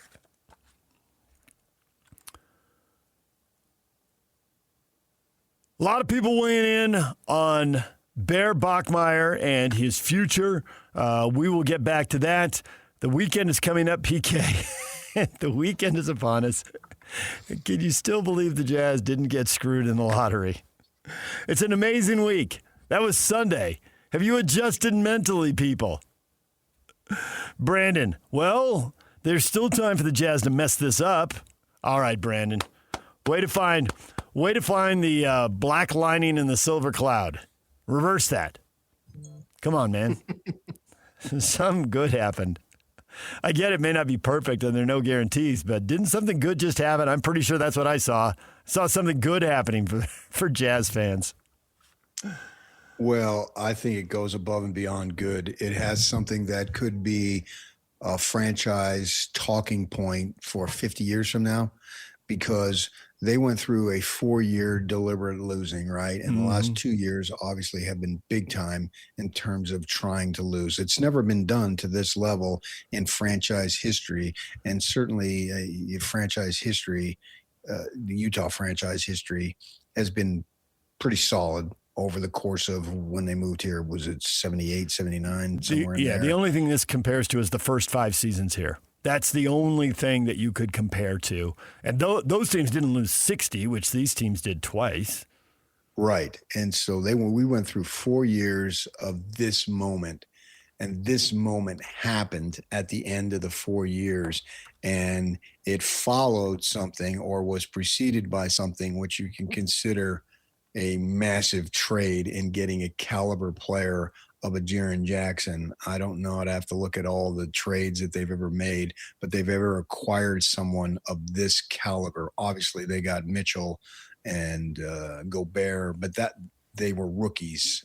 Jaren Jackson is an established commodity. Those two players that I just named grew into something very good, but Jaren Jackson arrives here as something good. And then just 3 months later, basically, they get the number 2 pick. Now, if they get the Cathedral of the Debonces, then that will be even something way cooler. So you've got that opportunity, because don't forget, I believe his ceiling is as high as a cathedral ceiling. So if they acquire the Cathedral, then he blows up and does what we anticipate. This is something going forward there that would be a recognizable turning point for decades to come. And especially if they should put it together and go from here and win the whole thing. And this moment that was last Sunday, and then following, you get to June 23rd, I think the draft is, and they do what they do. It's something that could be pointed back toward for generations to come. So it has the possibility to be as big as you want to dream it as being as big of, or whatever I'm trying to say. You get the point. I'm trying to do the math on Stockton and Malone. That was more than 40 years ago they were drafted, and people still talk about and reference them. Not just Jazz fans, like people around the NBA will reference them, right? And so, to your point, it sounds dramatic to say they'll be talking about this in 50 years. Well, Stockton and Malone, if they're getting talked about in 2034 and 2035, that'll be the 50-year mark, and I don't see any reason they wouldn't be. Well, the statues are still going to be there, Yeah, right? I mean, I you would walk assume on so. that side of the plaza, whether it's a concert or whatever it might be. It's doTERRA with the oils. I miss those days of being over there and smelling those oils throughout the arena when we were doing the show.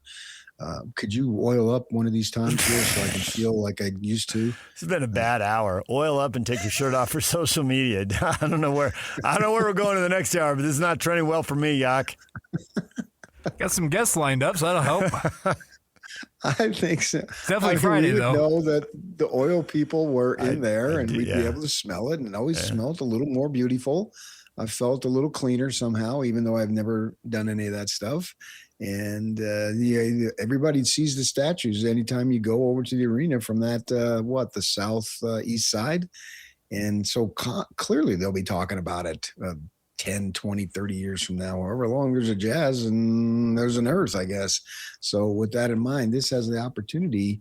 It's not there yet. It's not close to being there yet, but it has the opportunity. And this is the culmination. This is what they did with the intent of having this happen. I wonder if you were go to these guys, the Angels. Now, Austin wasn't there the whole time, but his father has been, and the ownership, if you would have said, okay, back in 22, was it? We'll start this process and we'll end it with getting Jaren Jackson and then the number 2 pick in a year in which the draft is supposed to be all that. I wonder if they would have said, okay, it'll be awful during the 4 years, but we'll do it. DJ PK, it's 97.5, the KSL Sports Zone. When we come back, Bob Casper joins us, Real Golf Radio. We'll update the leaderboard, see what he thinks of Scotty Scheffler's chances. That's next. Stay with us. DJ PK and Bob Casper joins us now from Real Golf Radio to talk PGA Championship. Bob, good morning. Good morning, guys. How you doing? Good. Good morning. Hey, when the show ended yesterday, Thursday, Yak and I were out at his desk talking about today's show and probably about, scheduling your greatness and what time it would be great to have you on. And a graphic went up on the TV right next to us, and CBS Sports did this thing about Scotty Scheffler, and he averages a 70 on Thursday, and they got his strokes per round, right? And the number dips to 67 on Saturday and Sunday. And then they compared it to what the rest of the tour does, and he's ranked 77th on Thursday. Yeah, and then you get to the weekend, and he's number 1 with a bullet, right? So when I saw him shoot a 3-under on the opening day, I thought, oh, boy, they're supposed to be getting him on Thursday, get a lead, and see if you can hold him off. And he's right there. And all that logic went out the window when he went out and bogeyed 10 and 12 today. He started early, and he started on the back 9, and he's now 1 under and 2 off the pace. What do you think of that trend? Was that just a nice graphic? Do you think that really matters in the tournament? And what do you think of the slow start today? Does it really matter as just a little blip for Scheffler? Well, and he just bogeyed 13 too, so Oh boy, he's 3 over, even par for the tournament. All the data is good, but the guy's got to go out and play. The golf course has changed quite a bit today. Wind is coming from an opposite direction from what it was yesterday, so guys have to adapt and adjust. And Scotty will do that. It's just that he's gotten off to a horrible start so far, and now he's thinking, let's get it back to even par for the day and go on to the weekend, because that's where he shines. With him fading for right now, of the other guys who are 3 under, who do you trust? Because there's a lot of names there people don't recognize, but sometimes you know about up-and-coming golfers, and maybe you trust them a little more, even though we don't, because we don't know their names. Well, it's kind of interesting because all the guys that are at 3 under par right now don't have any majors under their belt and a lot of experience in winning a major. However, having said that, the PGA Championship is known for producing first-time winners of majors and kind of guys that come a little bit out of obscurity as far as what you would think one of the top guys or the elite players winning the championship. But, Patrick Reed's right there. He's at 2 under par. He's won the Masters. A guy that you've got to kind of look at that's a really good player, that's won a few times on the PGA Tour and he's yet to win a major is Minwoo Lee. Mm-hmm. He's at 3 under par. He doesn't play till the afternoon, but it's kind of interesting to see what's happening and how guys are playing. Brooks Koepka's there at 1 under par. Jordan Spieth. There's the guy who won the career Grand Slam, played a great round of golf yesterday, a couple of bogeys late to be at 1 under par, but watch out for him. See what he does when he comes back out. But he drove the ball extremely well, only missed 2 fairways and 2 greens in regulation. And watch out for Jordan Spieth. Anyone can win and it can be a great story. There are several guys who have a chance to write golf history now. Rory does every time he steps in on a major, and obviously he had a very pithy analysis of his opening round and, by connection, his championship chances. But getting a 7th major for Rory and matching Arnold Palmer and just climbing that all-time list where you're top 20 golfer all time, you're top 10, you're top 5, my gosh, he's got history sitting right in front of him. You mentioned Spieth. Scheffler also climbing the list, not quite as far up the list, but also climbing the list. Those 3 guys have a chance to write golf history. Is there anybody in that way, or everybody else is more like an individual story? Well, as far as golf history is concerned, I guess the next big one is to get another career Grand Slam winner. Right. Excuse me. And so you'd mentioned Spieth, which could do it this week. You'd mentioned Scotty, which could do it at the U.S. Open. If Jon Rahm were to go on to win today or win this week, PK, then he could go to the British Open with a chance to get the career Grand Slam because he's already won 2. He's won the Masters and the U.S. Open. So there's a lot happening, and we're getting into an era of golfers that just have an opportunity to make history. And it's really, really cool to see. Xander Schauffele's another one that's clipped 2 off. He needs to win a Masters and a U.S. Open as well. But having not won the Masters this year, then he's going to have to wait till the next time around or in the future. So I think that's the next milestone that you have to look at as far as history is concerned. And it's pretty cool to see that we've got so many that are going to have the opportunity. You talked about the live guys in the past, that they're not getting their game sharpened by playing enough elite competition every single time they go out. So there are multiple guys with live backgrounds now. There's Jon Rahm, who's still on the live tour, who was 1 under in the opening round. What did you think of what you saw out of his game? And then there's somebody like Brooks Koepka, who's also 1 under, who was on live. Has he been back on the PGA Tour long enough? Do you think he's sharpening his game? What do you think of those guys? Well, Koepka, let's start there. Koepka is a phenomenal player. He's won 3 PGAs, a couple U.S. Opens. And, absolutely. He's a phenomenal player. And, I think he's getting his feet underneath him as far as the PGA Tour is concerned. His last event was the opposite field event last week on the PGA Tour, and he shot 64 in the third round. And he said he's beginning to have the most fun he's had in a long, long time playing golf. So I think, Koepka yesterday with a 1 under par round, he missed a lot of putts for birdies, and a lot of putts that are makeable, inside 15 feet. And unfortunately, he couldn't quite get those in the hole, or else he could possibly be right up there in the lead. So, I think he's going to play well this week. I think he's going to have a good opportunity. Now, Rahm, on the other hand, he's played well a couple times this year on LIV. I think he's won a couple times. And the thing you have to look at LIV is the golf courses and the competition are not very good. So he's playing against a slim field of 50 something players, and he's playing on courses that are really not that difficult, and the way they're set up. So yeah, it's not bringing out the best in him. But yesterday he holes it for a wedge shot for an eagle, chips in for a birdie, and makes a birdie on the final hole, and gets himself from 2 over par or 3 over par right back into the mix, and 1 under par on the round. So it will remain to be seen what he's able to do the rest of the week, especially today with the cut coming up at +2 right now. That's what it's looking like, but I think it will go higher. I think it could go 3 or 4. Then you got guys like Bryson, who shot 6 over par, that's going to have to probably shoot 3 under par today. Rory's probably going to have to shoot a couple under par today to get back in the mix and hopefully make the cut and be able to play on the weekend, and then anything can happen.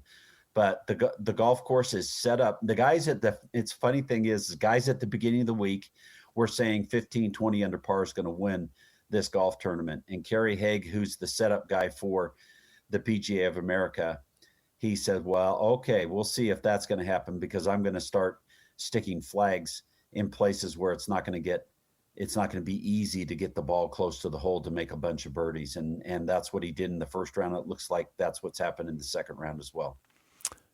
Typically, the guys who go off in the morning have an advantage over guys in the afternoon, because most places, most golf courses, there's a better chance of wind in the afternoon, and that's the hardest thing for people to deal with. Yeah, and moisture in the golf course too. And then so I was looking at some of the guys you mentioned, DeChambeau at 6 over and Rory at 4, and there's some other big names that could miss the cut here. Lots of familiar names, lots of guys, Wyndham Clark and Adam Scott, and people know all these names. These guys have been out there. Victor Hovland. I mean, there's tons of guys, right? And I thought, well, these guys with these later tee times are in trouble. They didn't capitalize when they had the best chance, but you're saying the wind is already up this morning. So do these guys have a better chance in your mind? Well, the guys in the afternoon are going to see what, there's a lot that can happen. Guys a lot of times will look and see where flags are based on the pin sheet. The pin sheet's sent out the night before, and guys will look at the pin sheet, but they'll look and see what's going on the broadcast. They'll see how putts are breaking on the broadcast from certain positions. And so that they can have an idea of what's going on. So I think it will help those guys, but if the wind stays up, it's going to dry it out. And the thing that's really crazy is on the weekend, the weather's going to get into the 80s, and it's going to be sunny. So it's going to be really, really difficult with the conditions and the greens. The greens are what keeps this golf course if they've got the greens fast, if they've got the pins tucked, that kind of thing, that's what is going to make this golf course difficult and what's going to keep the scores down. Otherwise, they have a chance to shoot in the low 60s, and which was proven in 2018. A couple of guys shot 62s and 61s on this golf course, but those aren't out there this week. Well, Bob, that leads me right into my question. I've just been waiting, and I finally got the opportunity, and I'm going to ask an awesome question that is stat-filled with golf. How about this? 127 three-putts in round one. DJ, guess how many three-putts there were in all of the Masters? 127. 190. So 127 three-putts yesterday, 190 in all 4 rounds by everybody at the Masters. And that explains, I guess, how fast the greens were yesterday. Right? We're having some technical difficulties connecting you to Bob. So, Bob, 127 three putts yesterday. 190. Yeah. What was the number, PK? 190 in all 190 in the Masters. Entire Masters. Explain this and predict for me what's going to happen going forwards. And this impacts what you go back to that previous question about how somebody's going to get to 15 or 20 under. Oh, not with all those three putts. They're not. It's not going to be that.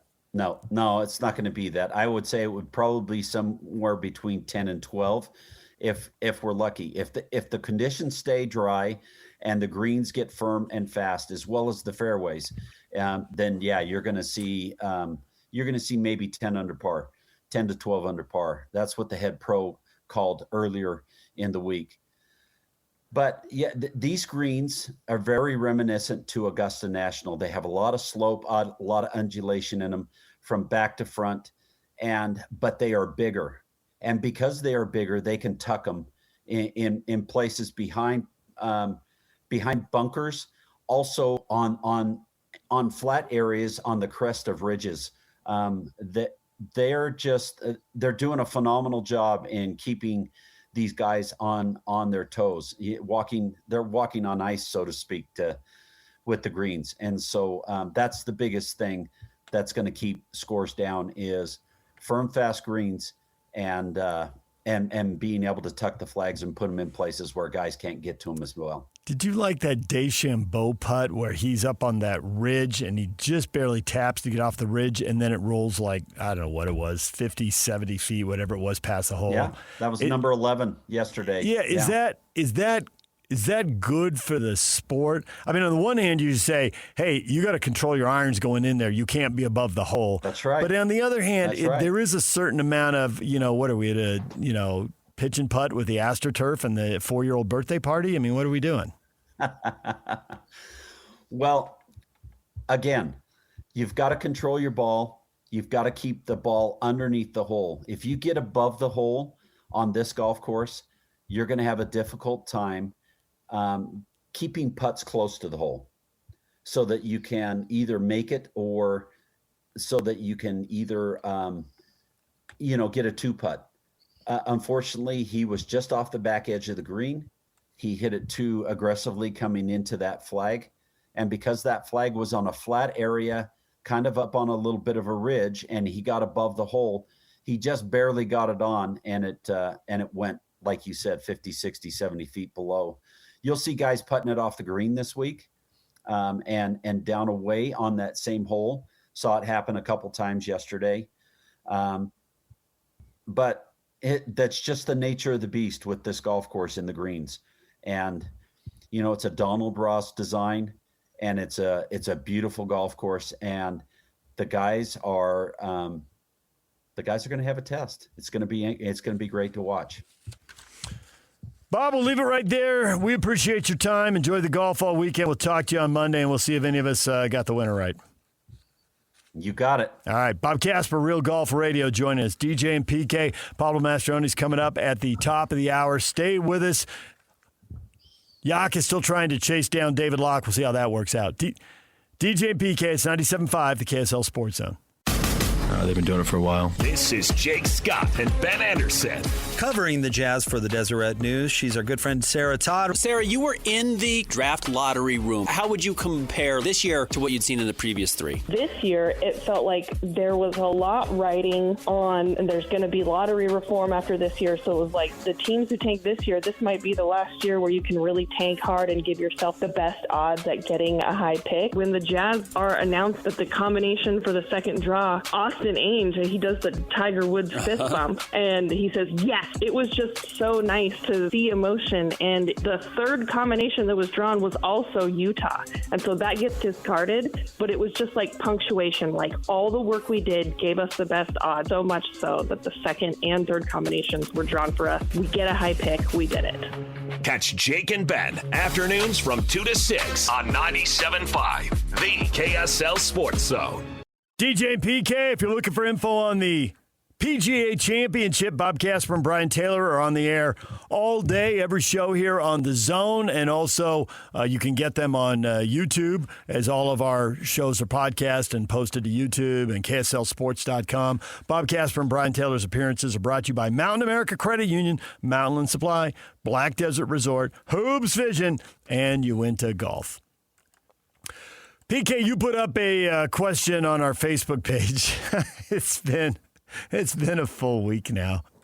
You've had time to absorb it. The weekend is here, but can you still believe the Jazz didn't get screwed in the lottery? And Ricky says, as the great Egyptian pharaoh once said, let it be written, let it be done. So I guess that's Ricky. It sounds like a Saturday Night Live skit from somewhere. Ricky he finally has accepted it, and now he is ready for greatness. He is ready for a great draft pick. It may have taken a minute for Ricky to let it all sink in, but he's absorbed it. Way to go, Ricky. Costa, meanwhile, stays way down on the Jazz. Oh, I can't wait for the next 25 to 30 win season. Why are people like that? I find that so. I mean, if you want to be frustrated by the way last 4 years have at it. If you don't like the trades, okay, that's your opinion. Fine, don't like the trades. But why do you think next year is just going to completely suck? I suppose it could because injuries gut teams every year. So, but why not? The Jazz, 1 out of the 30, maybe it's them. But doesn't everything on this team just scream they have a lot more talent? Even last season, 22 wins. That could have easily been 32. We all watch them dump games against terrible teams on purpose. I don't see why anyone goes into next season thinking 25 to 30. There isn't one national person who's going to pick that. You have to be a Jazz fan who's mad and angry and frustrated to go that low. That's crazy to me. I think that depending on how old you are, there's a perception that the league isn't interested in having Salt Lake City, Utah being the center of the league at any point, even if it's just for a series, and that everything is slanted against them. And you can see why they think that, because the Lakers have been on top, been in the finals for so many times. There was a time that they were in literally half the finals. Now it's been a little bit, so it's probably been skewed a little lower than that. And the Celtics find ways to get back and all that stuff. And so Miami, because of the South Beach and whatnot, we don't have any of that. And so you can see where if you have a deep scar, do deep scars really heal, or do you just find a way to deal with them? Now I'm getting pretty philosophical in life, but I think if you just take it from a sports standpoint, depending on how old you are, I can see what they're thinking. And there might be other people that get, wait a second, you want me to believe in this management who's done nothing but literally lose, and deliberately they had 2 guys that were all-stars and they said, no, this is not what we want. We'd rather have this. Even though this is the great unknown, we've got something over here with Mitchell and Gobert that we know can be competitive. Even if they fall short, they can still be competitive. And maybe we could have built upon that. But they said, nope, this isn't what we want. We'd rather go through this brutal process, knowing that it is even less of a guarantee to be competitive versus what we already had. You combine those 2 different factors, and you end up with a lot of cynicism. I get that, but Oklahoma City's the defending champs, and San Antonio got picks 1, 2, and 4 and built a good team. They're not the Jazz. Let's bring David Locke in, radio voice of the Utah Jazz. David, good morning. In the deserts of Arizona, they're laden with the saguaro cactus that lasts for 150 to 200 years. They don't grow arms until they're perfectly strong enough to be able to do so. they can hold 300 gallons of water at one time on a storm. You know, they grow a little bit similar to the level of DJ and PK. DJ and PK started as small little hidden under trees for protectiveness and then grew into themselves into staples that may last 150 to 200 years on the airwaves of Salt Lake City. And from the looks of them, they can hold 300 gallons of water at a time. Hey, good morning. How are you guys? I love cactus, man. That's my homeland right there. There's only one place in the U.S. where you can get those saguaros, and that is from Phoenix South. No other place in the country. Well, that might be exactly where I'm sitting while I talk to you. I remember a little kid, family vacation. We drove from San Diego to Arizona. We went to the Grand Canyon. We went to Sedona and driving. I can still remember being on the road and looking. I'm like, whoa, what is that? And then the parents explaining pretty much everything David did, but not quite the way David did. I don't remember the 300 pounds of water. But it was an easy topic of conversation for 30 or 40 miles to kill some time with little kids. We were all, oh, like, that is so weird. It was great. Yeah, it's really cool. Yeah, it's really cool. Especially with, you can't go and take them out of the desert. You have to have a sticker on the bottom and you can receive a fine. It is against the law. They are protected that much. Yes. Aware of these items, not with no problem to it, but am aware of such rules. David, now, you've had a week. The amount of rattlesnakes, Gila monsters, and moths, and everything else that comes in this desert also seems to be a little excessive. But, yeah, pronounced Gila, not Gila, but that's okay. Oh, sorry. I saw my first Gila monster ever yesterday. These are the things you really wanted to know. No, we really wanted to know. Now that you've had a week to absorb the draft, have you finally just like, wow, it happened. All right.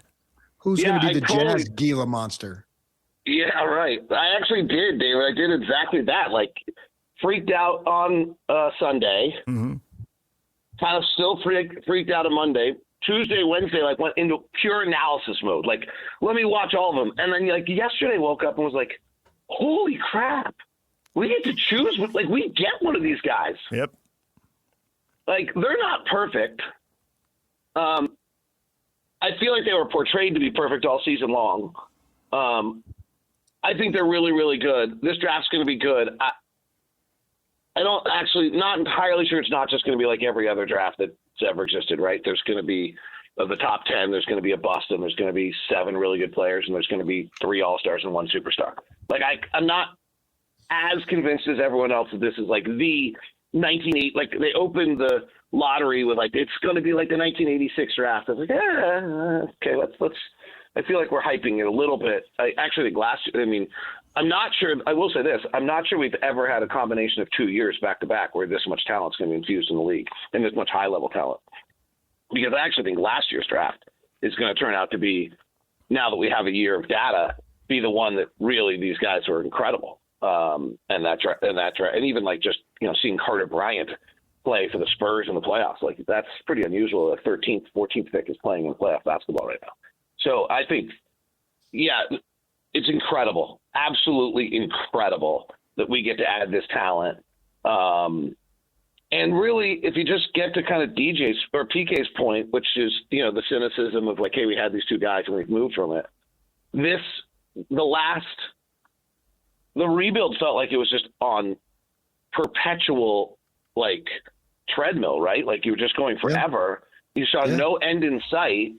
And now you take from the Keontae George emergence to the Jaren Jackson trade to the lottery success, and all of a sudden the rebuild looks like it was like done perfectly. Like it's an incredible 9 months for Jazz basketball, because I'm like, I was sitting there like everybody else going like, when does this end?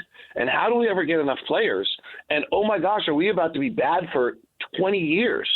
And then if you had been and lottery reform, this could have been really ugly. And instead, the last 9 months with, Keontae, if you redraft that draft with Keontae, I think he's 3rd or 4th in that draft now, right? He's probably ahead of the Thompson twins.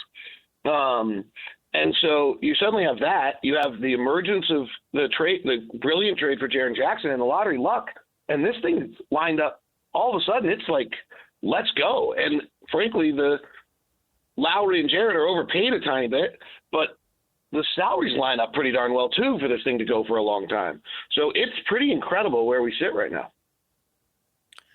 For discussion's sake, I'm not saying the Jazz want to or will do, but just follow me and just say they will. Yeah.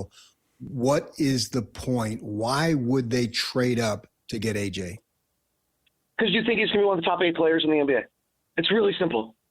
It has absolutely nothing to do with whether he wants to stay in Utah or whether he wants to go to BYU. If those are the reasons we're doing it, that's terrible. Yeah. Because if we can't run this franchise with Ryan Smith at the helm and everything we're trying to do, Ryan and Ashley Smith at the helm, and believe in ourselves enough that we can build a place the players want to stay, and we can only find this one unicorn that might want to stay. And I'm not sure I even buy that story. If we can't run a franchise like not in fear, we might as well. You can't run a business in fear. You can't run a franchise in fear. So if that's really what we're doing, then forget about it. The reason you trade up for AJ DeBonsa, or the reason you trade up for Darren Peterson, by the way, like I've watched Darren Peterson. I might trade up for Darren Peterson. Like very quietly, could you imagine that? We trade up for one and go take Darren Peterson? I don't think that's crazy either. If you know he's all right with everything else, 6'6" guard who can score like that and move like that, and if you think his shot's okay, like he's got a little twist to it, and you think you can fix that, like, oh God, like that's real. So you trade for either of these two players if you believe they're a top 8 or 10 player in the NBA in 3 or 4 years. If you believe they're Cade Cunningham, if you believe they're Luka Doncic, if you believe they're, Giannis and on time for flights, if you believe they're, you guys, Shai Gilgeous-Alexander, like if you believe if it's one of those players who's going to be in the MVP conversation at for 5 to 10 years, you trade everything for them. Right? Like let's go back to the show we did together where you said, what would you trade for Luka? And I was like, every single thing on our entire roster and every draft pick. And if you can get one of those players, it's not like a linear scale, by the way, of like pretty good to really good to great to like superstar. It's like a hockey stick of value. And so if you believe that any of the kids in this draft are that much different than the rest and going to be a top 10 player, 8 player in the NBA, you should trade the world for them. I love the hockey stick analogy because good to very good to great, while true, doesn't completely capture the value of going from good to great, right? There are some really good number one. Anthony Edwards and Cade Cunningham are really good players. Now, they may both go out of the playoffs this weekend, so there's that.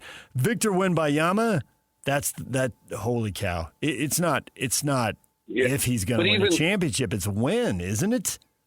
Oh, that's or if he's going to win 10. Yes, right. And as soon as he gets the one, then what's the final number going to be? Because it's going to be multiple, right? When San Antonio loses to Oklahoma City in the playoffs this year, if they do, the next question that should be asked is when is the next playoff series Victor Wembanyama loses? Yeah.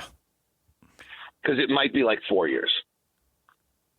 So I think even in the hockey stick analogy, we actually have Victor Wembanyama might just be something different than the rest of the hockey stick. But I think Anthony Edwards and Cade Cunningham are on that hockey stick part of it. Like if you can get Anthony Edwards or Cade Cunningham in this draft, you better. And you go. I don't care what you give up. Like if we give up all 5 of our next future draft picks, like that's when it's worth it. Like, but you got to know, that's the reason you would trade for AJ DeBonsa. But I got to be honest. And now it's really hard. These scouts are really good because actually, if you watch Anthony Edwards out of Georgia, it was like you saw this incredible running back inside of a basketball body, and you were like wondering, and his skills have really accelerated. So it's not all, and you watch Cade Cunningham and you were super worried about whether he was actually athletic enough around the rim. He wasn't particularly athletic at Oklahoma State around the rim, and he actually wasn't in the NBA for his first few years. So there's really an incredible growth progression that takes place amongst these players while they're in the NBA. And so I watch AJ DeBonsa and I watch Darren Peterson and I watch Cameron Boozer right now, and I see these things and I'm like, gosh, but obviously they're going to evolve and get way better when they're actually allowed to play basketball every minute of every day and have daily scouting and daily coaching and daily everything else. So it's hard to figure out whether or not the players I'm watching right now are not Cade Cunningham and Anthony Edwards, but that's not who they're going to be in 3 to 4 years. I will tell you when Wembanyama loses his next series, and that'll be in 2 years, and it'll be against the wonderful backcourt. It's a Wonderful Life of George Bailey and the greatest front line since Bird, McHale, Parrish, and Walton, being Kessler, Jaren Jackson, Larry Markin, and A.J. DeBonsa, 27-28 in the spring of 28. That's when it will happen. Mark my words. Well, it's enough size to maybe do it. Might need somebody on that roster to be defensive first player, but I'm with you. Like, let's go for it. Like, it's enough size to do it. You guys watch A.J. much more than me. And I'm watching him now for the first time. So I had 3 takeaways, and I want your guys' thoughts. So obviously the body and the fluidity is incredible. The handle for his size is awesome.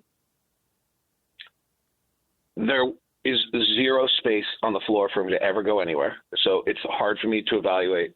And yet he did it anyway. But go ahead. Yeah. And then the off the bounce 3 and the catch and shoot 3 really look poor. And there it is. And he knows it. And yeah, he's got to improve the 3-point shooting. You're right. He's got to.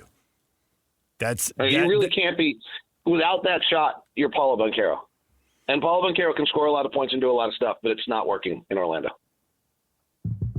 It won't work when you get to the playoffs. In the playoffs, it won't work in the regular season either. Actually, I guess we can debate that. But since you want it to work in the playoffs and you're drafting for the playoffs, that's the whole point right now. Anyway, I think there might be ways to finesse it in the regular season a little bit. But to your point, yeah, you want to spread the floor and create the lanes for you and all your teammates to drive. You want to have that quote-unquote gravity, and he's not good enough right now.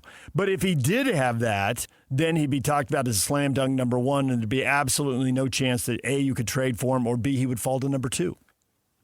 Yep. If he had that, he's number 1, they're taking him, and don't call me, I'll call you as far as the trade proposals. Yeah, I mean, let me just say why I say it will. Why it doesn't work in the regular season also.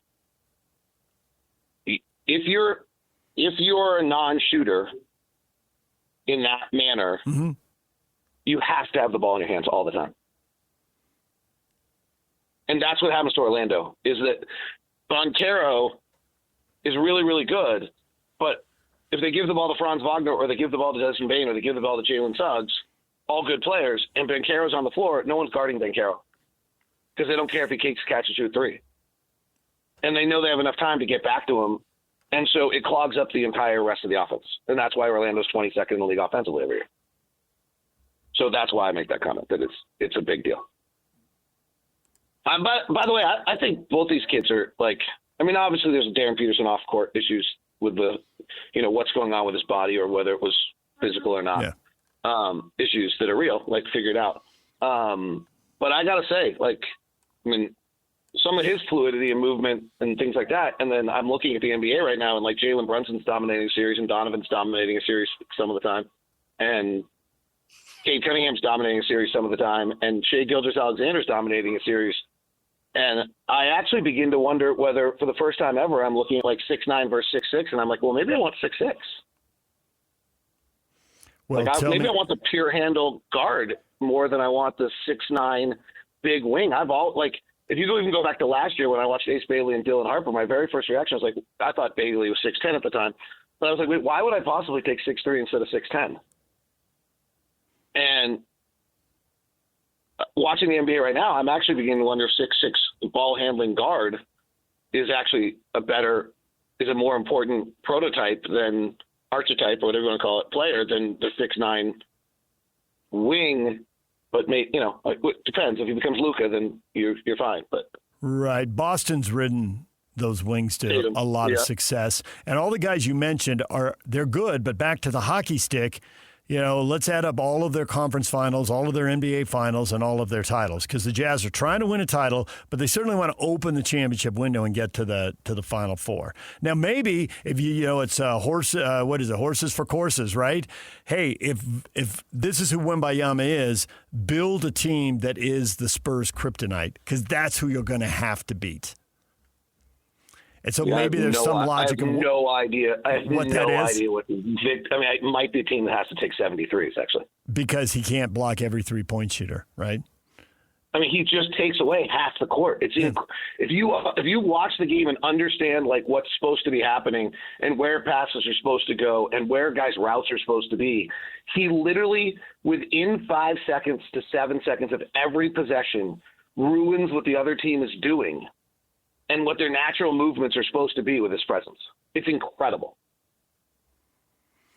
So then the question is a matter of degrees. It isn't not just this player they pick, can they shoot the three, but to what degree? Banchero, who we'll just use the example because you brought him up, that dude's shooting, I don't know, what is he shooting, David? 30, 32%? 31? Yeah, 31. So now, what if you have a guy who shoots 35, 36, 37? Or you got to go, you're not going to find Steph Curry shooting 45, but is somebody in this group going to shoot 40% from three? Well, the fascinating one is if you look at their college numbers, okay? The fascinating one is if you actually dig into Peterson, his above the break and his angle right on threes are both 29%. He's good angle left. And, who knows, I don't know if those breakdowns really matter. The one of the guys we've talked about, the guy who's the best 3-point shooter by far is Cameron Boozer. And what gets interesting to me on Cameron Boozer is if you look at the handoff bigs in the NBA, this is getting pretty esoterically narrow, but the players in the NBA, the bigs that play handoff are all non-shooters. Almost all of them are non-shooters. Jokic kind of in the middle. But they're Ishua Gudaro and, just bigs who don't shoot. They play a handoff game. Domantas Sabonis, Alfred Sengun. The one big that plays the handoff game that can shoot is Karl Anthony Towns, and he's far and away the best in the NBA at it. If you can play the handoff game with a big that can shoot, you might have a top 5 offense automatically. If you're building to beat a team, if the Angels even buy into that, but if they do buy into that and you're building to beat a team, the knock on Boozer is, well, he's not that athletic. He can't elevate around the rim. Well, if it's impossible to jump over Victor Wembanyama anyway, what does it matter? Right. What is it? Why obsess about that? No one's dunking over the 7'4" guy. Show me the big guy who can score with both hands, who can shoot the three, who's a good teammate, who's a decent passer of the ball, seems to have a winning attitude, judging by the winning he's done at various levels on the way to this point. It's a very good point. If you're going to beat Victor Wembanyama, you probably need to have – it's what Jokic does to him. You're going to have your big be the nucleus of the offense, and you're going to probably have to play a pick-and-roll handoff game where he's dropping the way Gobert does, and it's opening up an off-the-bounce three for somebody, and your big is going to have to pop to either keep him away from the basket or to get him there. And you're at that point, San Antonio's counter will be that Victor no longer guards your big and is now guarding somebody else on the floor, in which case now you have to have 5 shooters on the floor. So you have to make sure that whatever player they move Victor off of your big because your big can pop can hit the three that he's going to have to give up to protect the rim. Yeah. That's so if you're building this thing to try to beat the Spurs, you bring up a great point. Cameron Boozer might be the one you're talking about here. David, we got to leave it right there for now. We love having you on. Go back to contemplating the cactus. Stay away from the rattlesnakes for sure. I don't know about the Gila monsters or the Gila monsters. I would have mispronounced it too because we didn't have them in San Diego. But I know about the rattlesnakes. Steer clear. I will. Talk to you guys soon. All right. Thanks, David. David Locke joining us. DJ and PK. It's 97.5, the KSL Sports Zone, top of the hour. Oh, boy. Thunderbird High segment coming up. Pablo, Mastroeni on the horizon. 23rd best payroll, 6th best record in the league. How are they doing it? We'll talk with Pablo coming up at 9 o'clock. DJ and PK. It's 97.5, the KSL Sports Zone. Join Scotty G and the coach, Tim Lacombe, today from 10 to 2. They're at Tim Dahle Mazda, 10785 South Auto Mall Drive in Sandy.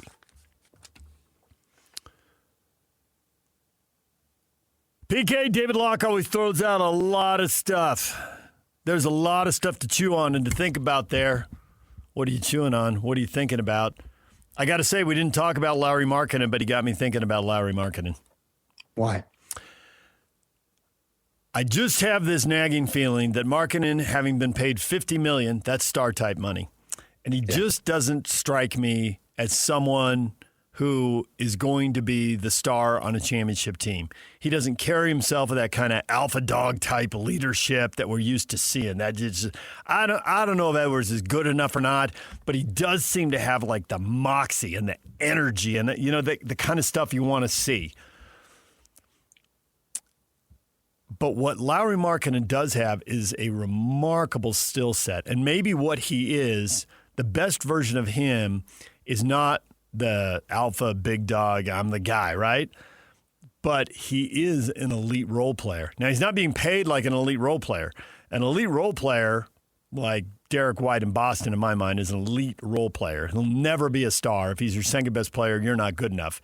But he's an elite role player. But they have to be paid a smaller percentage of the cap. Now, the cap's going up, so you got to figure it out on a percentage basis here. Right now, that means paying somebody like that $20, $25 million, maybe $30. Well, Lowry's making 50, right? And maybe we'll say the same thing about Jackson. We need to see him more. And he hasn't been a great rebounder at $50 million and a 7-footer. Probably needs you to be a great rebounder. You brought up that power line in Boston that won multiple championships. Yeah, they had great rebounders. You get more possessions, you get more shots, you score more points. The other guys get fewer possessions because you get the rebound. They score fewer points. It's a massive advantage to build in. And so I just wonder if the financial, as much as everybody wants the Jazz to accelerate, I wonder if those salaries, and I don't know that the guys will take cuts and we're getting 3 years out, we're trying to project, but Lauri Markkanen at 7 feet, who's lethal on a catch-and-shoot three-pointer. If you've got to beat Victor Wembanyama, yeah, okay, here's a 7-footer, guard him, but you got to guard him 25 feet from the hoop, and you got to respect him every possession, whether he even shoots or not, whether he even gets the ball or not. You can't leave him. They're going to need, whoever beats Wembanyama in the NBA is going to need players like that. Those players are going to be at a premium. Now, you got to have them, and you got to have them at the right price. And I doubt that $50 million is the right price. To what degree it's off, we'll get a better idea of this coming season. Is it off by $10 million or $15 million? Or I don't know. We'll figure that out. But thinking about how you're going to beat Wembanyama, because he's coming. I mean, they're not going away. That doesn't mean they're going to win it all the time, but you're going to have to be able to beat them. You're fond of saying you can't backdoor your way to a title. I don't know how many times you're going to get to backdoor your way around the Spurs. If you want to win it, you've got to beat the Spurs. Best 4 out of 7. Stop you laughing over there. When we come back, Thunderbird High School, Pablo Mastroeni, RSL, one of the better teams in the league with one of the lower payrolls. We'll talk with him about that next. Stay with us. DJ PK, it's 97.5, the KSL Sports Zone. PK. What? If you wanted to talk about money all the time, you would have been an accountant. You wanted to be a sportscaster or sports writer and talk about games. We can never get very far away from the money. I've just been reading the story, really fascinating, out of the Sports Business Journal about college sports, well, especially football, but I suppose it applies to basketball too, and the ACC meetings and what's come out of there, and the fact that this Nebraska case just got settled. The players who were saying, hey, we're getting short on money, they went to arbitration and they lost. Like, you can't go very far about talking about winning sports teams without talking about money, because we've got salary caps in one form or another in so many places. It has such a big impact. And if you don't have them, then the richest people just try to buy the titles. So I get why we have them, but you got to do the money thing or you can't really figure out the sports part of the equation. Well, let's talk to someone who is rich in so many ways that goes beyond money. Pablo Mastroeni, RSL head coach, joins us. Pablo, good morning. Good morning, guys. Pablo, you probably noticed this week that MLS released the financials on players and teams and money that is being spent, and I couldn't help but notice that while $15 million, if it's not a record for RSL, it's got to be close. It's got to be one of the top couple of payrolls that the club has ever put out there. But at the same time, the price of poker is going up, and it's 23rd best in the league, which surprised me. I knew the price of poker was going up, but I remember when LAFC was tops at like $18 million. It wasn't that long ago, And now half of the league is over $20 million. Are you surprised by the way this is accelerating, considering you've been working in the league as a player, an assistant coach, a head coach, in multiple roles for your adult life, 20-plus years? Mm-hmm. Yeah, no, I think it's we're reaching an inflection point. I think there's, we talk about, being a top team league in the world, and, unfortunately it's going to cost money to do that. And I just think with the money, you've seen an improved product on the field across the league. I think the attacking part of the game has been great. I think academies have continued to grow players. And so I'm seeing it in the coaching's, improved greatly over the last decade and change. And it's almost like it's a place where a lot of coaches, a lot of players want to come play. And I think it's a really unique time, especially with the World Cup here around the corner. So it doesn't surprise me, but I'm honestly not having to front that money for the club. So, if I was involved in those numbers, it'd probably, freak me out a little bit.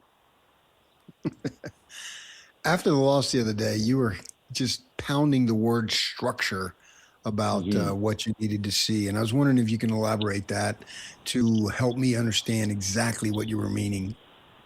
Yeah.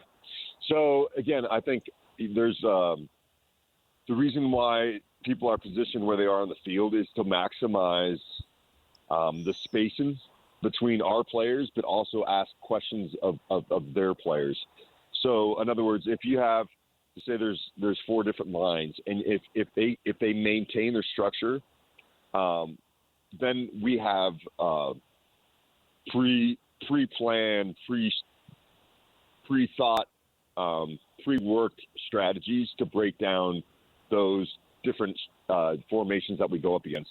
Now, if the structure is compromised, and a part of the structure could be our center back's not playing close to the defensive line, so our center back's in possession of the ball, driving the ball forward. If they play too far away from the first line of pressure, then the structure is compromised. And what ends up happening is if they play too far away from that line of confrontation, then our 10s start dropping deeper, and they'll jump in front of the other team's midfield, which will then leave our forward alone on an island. And that was a replay over and over in the first half against Dallas. Center back's too deep, pivots coming too deep, 10's coming too deep. We leave our 9 all alone. We have no structure. So, again, everyone has a role to play in that. And so, we did a much better job against Houston, in particular in the second half of threatening teams. But structure is really important. It's never the end-all, be-all, but it's a good starting point to then trigger your attack. This is one of the easier things for me to understand, Pablo, because this is where soccer overlaps with basketball, hockey, probably lacrosse, and I don't even know anything about lacrosse, but these free-flowing sports. My pathetic high school basketball team had a bunch of passes from the point guard, who's kind of at the top of the key, over to the guy who was on the sideline on the wing, and they kept getting picked off, and guys are going the other ways for layups and dunks. It was super embarrassing. And the coach is like, guys, you're trying to throw 25 and 30-foot passes. The ball's in the air too long. You got to be 15. And then all of a sudden we're like 10 feet apart. He's like, there's no space to drive. And it's the same thing. You need enough space for a player to operate, but you can't have too much space because every pass gets picked off. Plus, it's hard to be accurate, and maybe the pass isn't as accurate, and that messes everything up. So it's really, you're working with a sweater here, and really what you want is that one snag, you pull one defender out, and if the guys recognize it, and if they're skilled enough to make the ball do what they want it to do, now you've got room to go attack, and you're running at the goal, and the whole stadium starts buzzing because whether they know a lot about soccer or a little bit about soccer, that running into space catches everybody's eye like that. That's right. No, that's a great explanation, DJ. You answered it. That's exactly it. Too much space, compromises structure. Too little space, you can't execute like you would. But at the end of the day, is what you're trying to do is suck the defense out towards you to break in behind the line. And then do what happened, the last game against Houston, where Dre's on a 40-yard run, or Stein is turns and can break. But that's all from good structure, and then obviously excellent execution, excellent execution. To get back to the money thing and how this all plays together, Pablo, to get some of these guys who win their one-on battles and dominate, and to get the goal scorers, you have to pay top dollar. But when you get guys who are really smart, who understand the space and who react instantly, and who PK once said this about Joe Ingles with the Jazz. Joe knows where he's going to throw the ball and pass it long before it gets to him, because he scans the floor, and you're always yelling at players, you got to scan the field, you got to be peeking over your shoulder, your eyes have to be moving, You can't be staring at the ball. The guys who have that, there are guys who have that who don't seem to get paid and compensated for it. And so when people are saying, how can you beat a team that has more money, it's those guys who anticipate the way Wayne Gretzky used to. Well, player A is going to move, and player B and C are going to react like this, and I already know it. So when it comes to me, I'm going to get it to player E, because even their smart guy is going to go to player D, and you're just so many options ahead. But identifying that and paying that, especially when that person maybe not even on your team yet, seems to be the real trick. Yeah, I think knowing the skill sets of the players that you're bringing in is critical. But I think that the awareness piece, and I think that has a lot to do with your soccer acumen, right? How much experience you have. I think most of the players that you're talking about, Stein has a really good knack of being able to pick out passes or how to protect the ball if there's a couple guys coming to him. Like, he's just got a bunch of tools in his toolbox, and he gets out of a lot of difficult situations. But I think, just moving forward is like, how do you get advantages?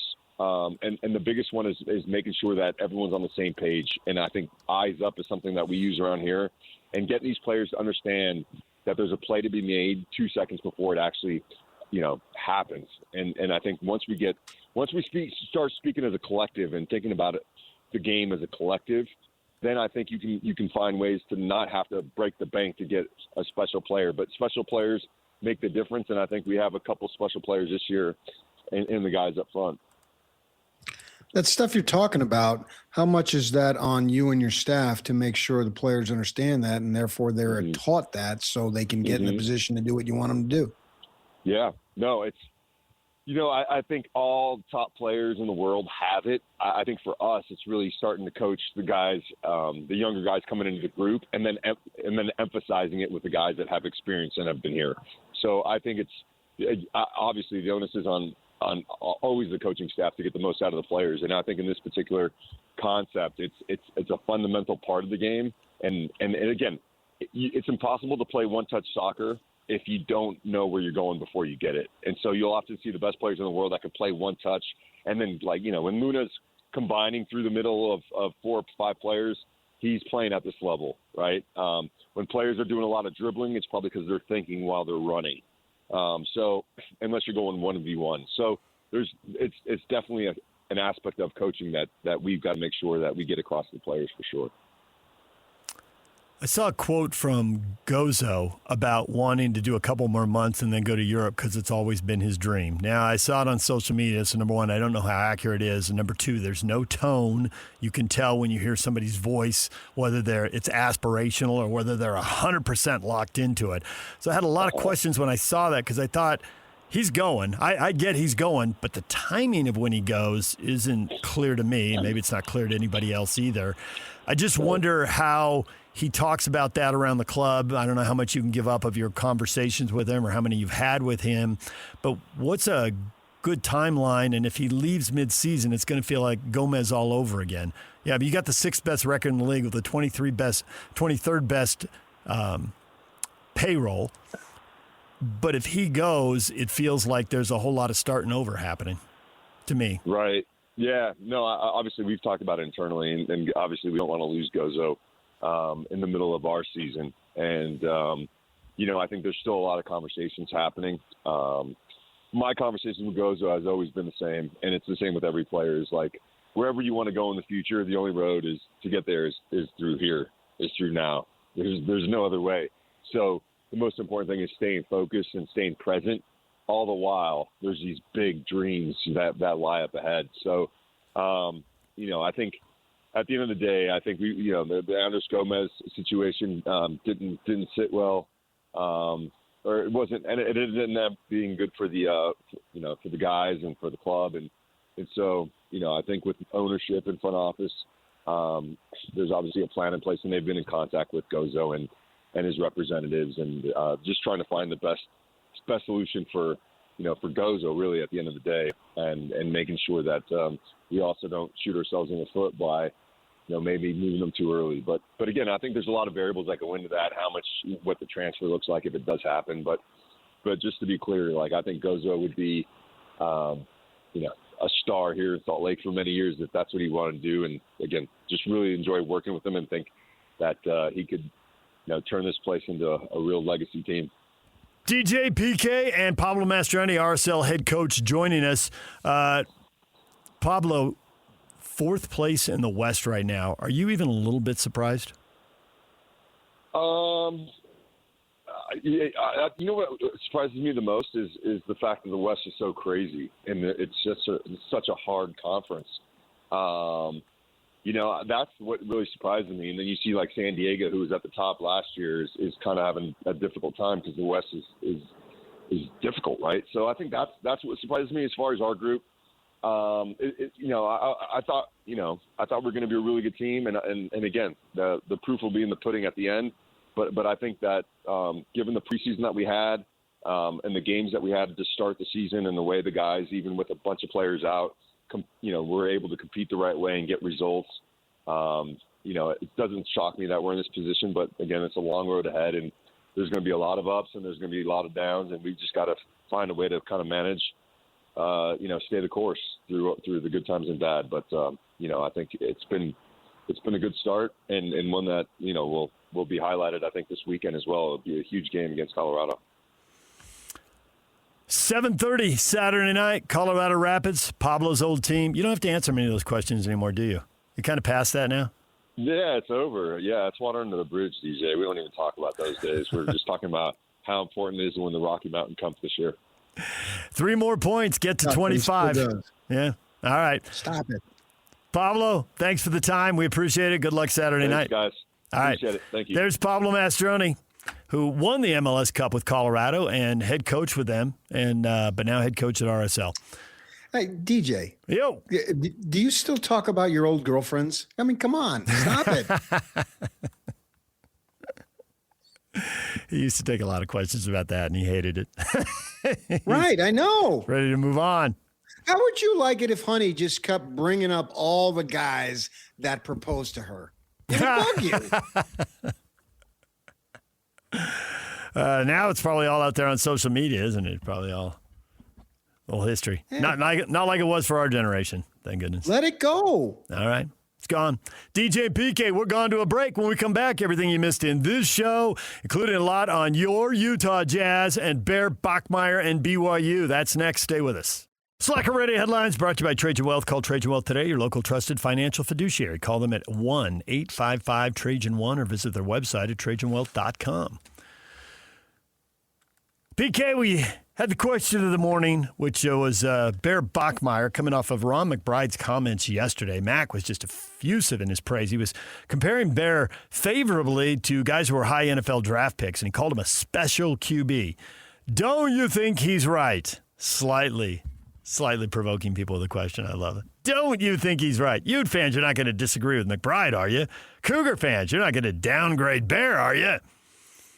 Coming off a freshman year at 11-1, there ought to be high expectations, high hopes for him. I hadn't really thought about him to the NFL because it still seems like it's so far away. That did seem like high praise.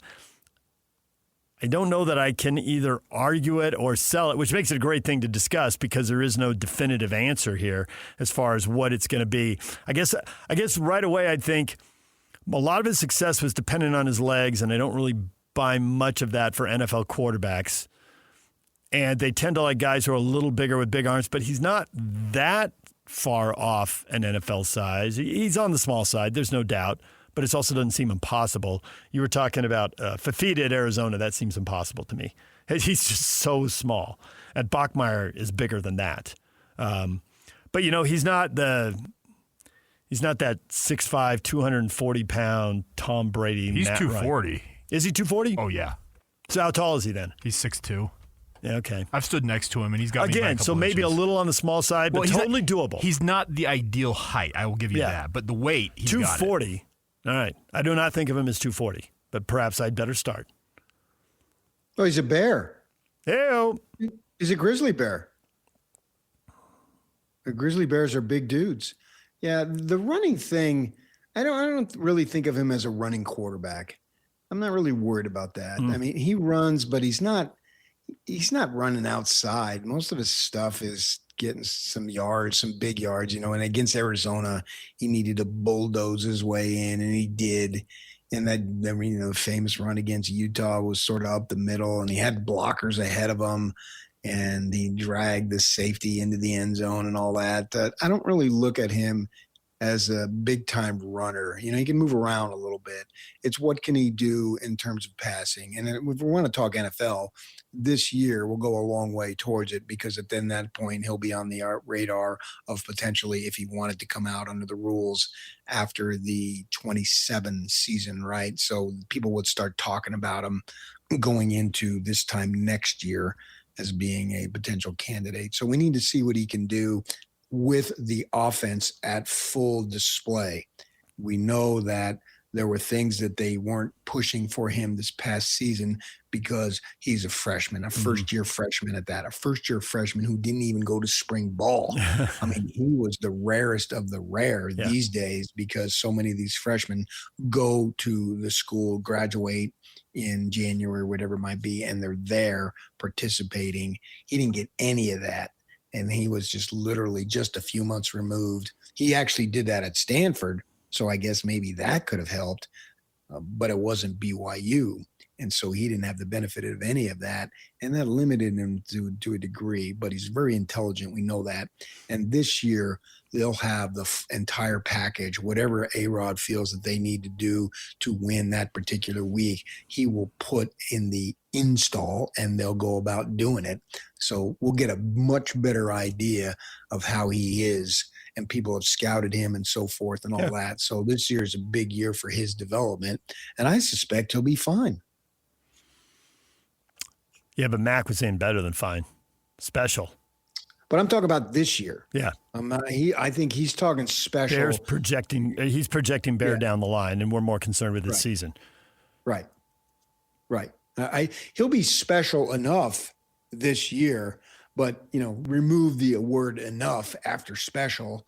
After special, and see what level of special. When Ron McBride says he's special, I think he's projecting a little bit and thinking what he can become. And maybe he can become that this season.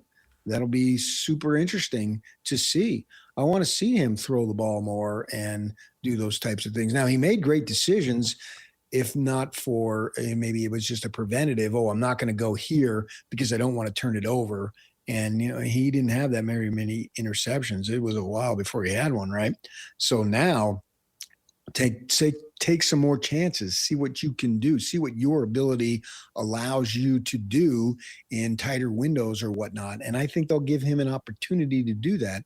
And hopefully they'll have the receivers. Now, obviously the loss of Kingston is going to hurt potentially on paper anyway, but they've got other guys. We won't really know that, who steps up, how good they are, until we get into the season. They should have some opportunities there. And I believe they have the talent, plus with the tight ends and LJ Martin doing his thing, I think they'll be okay offensively for sure. But I want to see if Bear Bachmeier can really flourish to when we get to November, deep in November, he's a strong candidate for Offensive Player of the Year. We talk Utah Jazz with David Locke. It's sinking in now. It's real. You've had a week to absorb it, and it seems like it's taking most people a week to absorb it. The Jazz are going to have the opportunity to get a really good player. And right now, they all look like they have their pluses and minuses, but as David is pointing out, down the line, someone's probably going to excel and somebody won't be as good. So there's a lot of pressure to get this right, and now they've got a little more than a month here to have the conversations, do the homework, and project ahead and try to figure this out. Well, I think they've got to get a potential all-star for sure, because they went through 4 years of this and they struck the pot of gold. And it's almost storybook in a way of losing, and making some moves along the way to present yourself when it's go time, that you can really slide into it and jump right into it. There's no reason why this go time in the 26-27 season has to be gradual. Now, the team can get better. I understand that. But they need to hit the ground running because you've got a lot of veteran guys now, right? I mean, obviously the two big guys are veteran dudes. Kessler, he didn't play last season, but if he's resigned, what is this, his fourth year? Fifth year? And what do we got with George? Now, Bailey obviously is still a young pup, but we'll see how great he can become in the next 2 to 3 years. But and then I suspect, as you've been talking about, that they augment the roster a little bit with some more veteran player ability, and then away you go. And this, you've worked 4 years for the opportunity to pick number 2 in a stacked draft. And this is so vital. They can't miss. They missed on Cantor. They missed on Exum, right? Those are facts. They didn't get that right. And they can't miss on this one. Can't have, not different management, but I'm speaking of the collective rather than the individual. They can't miss. This organization set this up. This leadership set it up for this very moment that comes to pass in about 5 weeks now. Walker Kessler will always be able to remember, PK, how long he's been with the Jazz, because he was a rookie and it started with the rebuild. 4 losing seasons. He's been there. He's been there for all 4 of them. So he's going to his 5th year. Although in terms of games played, he's played 2.5 or 3 seasons, depending on what you think is a normal number of games played these days. Right. If you were saying 80 games a year, that'd be 240, and he's only at 201. So, but going into your 5th year, and considering the role he's going to be in, he ought to be really good in his role. It might be early to expect him to be awesome and lead a team, but that's not the role he's going to be in. Oh, no. Go in and do your thing. Rebound, block shots, and when you get a chance to score, whether it's a pick and roll, an offensive rebound, whatever, you ought to be a double-digit scorer. Whether it's 12 or 15, whatever, we'll see. But there ought to be something for you at the offensive end of the floor. He's Liam Neeson. That's my nickname. I'm going to start calling him Liam. He has a particular set of skills that he can exploit, and he will find you, and he will go ahead and kill the other team. So AJ's Cathedral. Walker is Liam. You got a whole roster to build this out for. You got It's a Wonderful Life backcourt. We have the Lion King. You got the Lion King also, yeah. So we're gonna need a website. We need to put these out on social media. Yes, we need a. Do you speak PKEs? No, we need you guys know Phil Steele, obviously, the guy who's the guru of college football. He has an entire page in his book that he puts out that has all of his shorthand for all of his. So we got to do that for. This is an old media trick. I've been following the media long enough. Phil Steele's got it. Jim Rome was glossing people 25 years ago. And if you want to go way back, Al McGuire, Rick Majerus's mentor, when he left Marquette and started doing it, I was in high school. He's an aircraft carrier. He's a battleship. It was a total World War II. He must have served in the Navy. He had a whole world. He had terms for everybody. And it's been going on forever. PK's just, this is probably something he learned at Arizona State. And he's really, as a veteran of the broadcast industry now, he's really up in his game here late in his career. Way to go, PK. You couldn't do this in the Trib. They wouldn't allow it in the early days. Probably couldn't do this at the Daily Breeze. Maybe just among the guys on the softball team or, at 6 o'clock when you were killing time in the staff room there. No, they wanted me to be more creative at the Tribune, and then when I tried to be, they didn't like it, so it didn't really work. Yeah. But here, from now on, when I'm talking about Liam Neeson, we know exactly what you're saying. Well, I want to hear that little bite. I have a particular set of skills. He's on the phone, right? He's talking to somebody who just kidnapped his daughter or something. I have a particular set of skills. Yeah, we can all hear. You don't even have to see the movie. You just have to watch the ads. They played in 1 million games. I knew it long before the movie. And Walker has that particular set of skills that really, right now, see how the roster is, nobody else on the roster has what he has. A particular set of skills. I don't know who you are. I don't know what you want. If you're looking for ransom, I can tell you I don't have money. But what I do have are a very particular set of skills. Skills I've acquired over a very long career. Skills that make me a nightmare for people like you. So it's not a particular set of skills. It's a very particular set of skills. Yeah. All right, Yak, you can clip that. Add that to the front page. You got to have that handy all season long. Assuming they sign him, it'd be a shame if we got all this worked up and then something happens. I was going to say a sign and trade. We got to wait till July to really know that's going to be locked in or not. All right. Yak doesn't want to do any extra production on a Friday that he doesn't have to. I don't blame you. It's easy production to do. I'm just saying, like, we won't know for certain. Yeah. It won't work. But if he's on the team, man, and we need to get him at media day like we did 2 years ago and play that for him. He'll laugh. He'll enjoy it. He sits down and you announce, or I just welcome in DJ PK and the Utah Jazz's Liam Neeson joining us now, and he'll just look at us like, "What are you clowns doing?" And we'll explain it, and then he'll enjoy revel it. in it. Oh yeah. No, athletes. I'll never forget Carlos Boozer cracking up when he heard J-Slow. J-Lo was at the height of her powers, and you dropped J-Slow for Jerry Sloan, and Boozer loved it. Yeah, so they love that stuff. They kill time on the stuff on buses, riding to hotels and arenas. It's, and it fits. He has a particular set of skills. Yep. Walker, did you know you have a particular set of skills? That's very particular. I'm sorry, very particular. He's going to be like, where are we going? That's why he's in the NBA. Yeah, it is why he's in the NBA. Those particular set of skills. If he were 6'3", next. But he's not. He's 7'2", with long arms. Right. Good timing. Do his thing. Yeah. He's good at it. Playoffs tonight. Cavaliers up 3-2 on the Pistons. Cleveland at home in Game 6 trying to wrap it up. If they lose to Detroit, then the Pistons go back to Detroit for Game 7 Sunday. And Minnesota's at San Antonio for what we both are anticipating is the end of that series. Although if Minnesota wins, they get to host a Game 7 Sunday. Both those games are on Prime Video tonight. San Antonio for sure, a little more of a coin flip for Cleveland and Detroit. Let's face it, Cleveland won the last game in overtime, and a lot of people did cool things, but you just can't count on a role guy coming off the bench and going 6 for 8 from 3. And another guy, I mean, I had the wrong guy. I had the right concept. Sam Merrill was a perfectly respectable 2 of 5. If he just does that every game, he'll play in the NBA for, until he's 40 like LeBron. But he didn't have the explosive game. But the two of them combined, 8 of 13. If they get that again, they'll win. But if they don't get that, we could be looking at Game 7.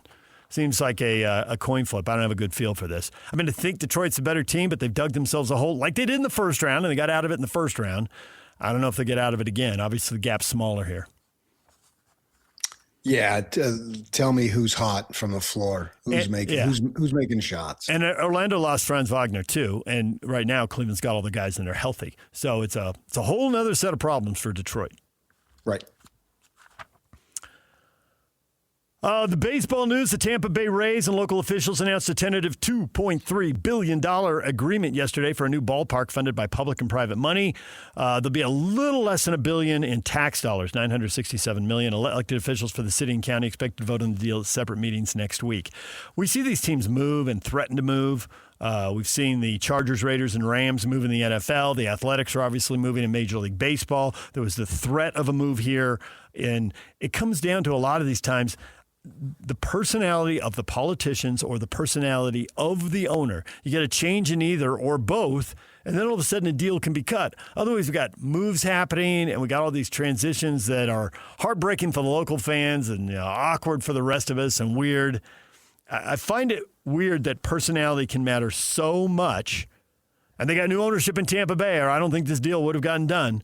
But the personality matters so much when there's so much money at stake. You'd think it'd be about the money, but I just keep coming away from this thinking it's about the personalities. When one guy decides to leave St. Louis, done. They're leaving St. Louis.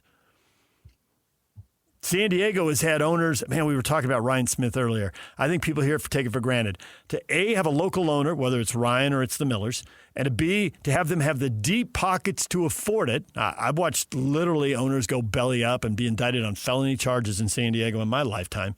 And when you don't have that here because people legitimately have the deep pockets to do it, that is such a gift. I mean, we have hockey because Phoenix didn't have that, right? Phoenix has had baseball, football, basketball, and hockey. And they still got 3 of them.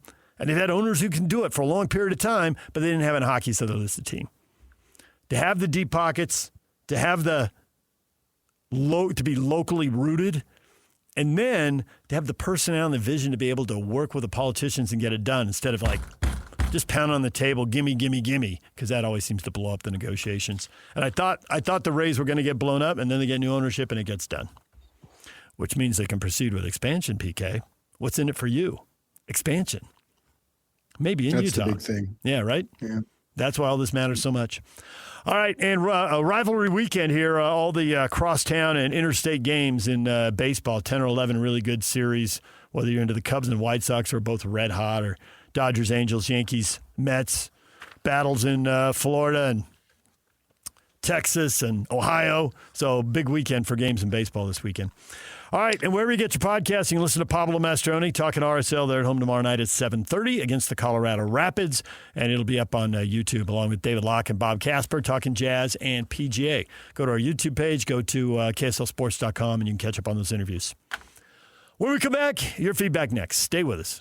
DJ and PK, it is time for your feedback. What do you have to say about today's show? Well, a lot of you would like to talk about your Utah Jazz. Now that we know which pick the Jazz have, what does your ideal summer look like for them? Ooh, Wade throwing a question. PK put that up, huh?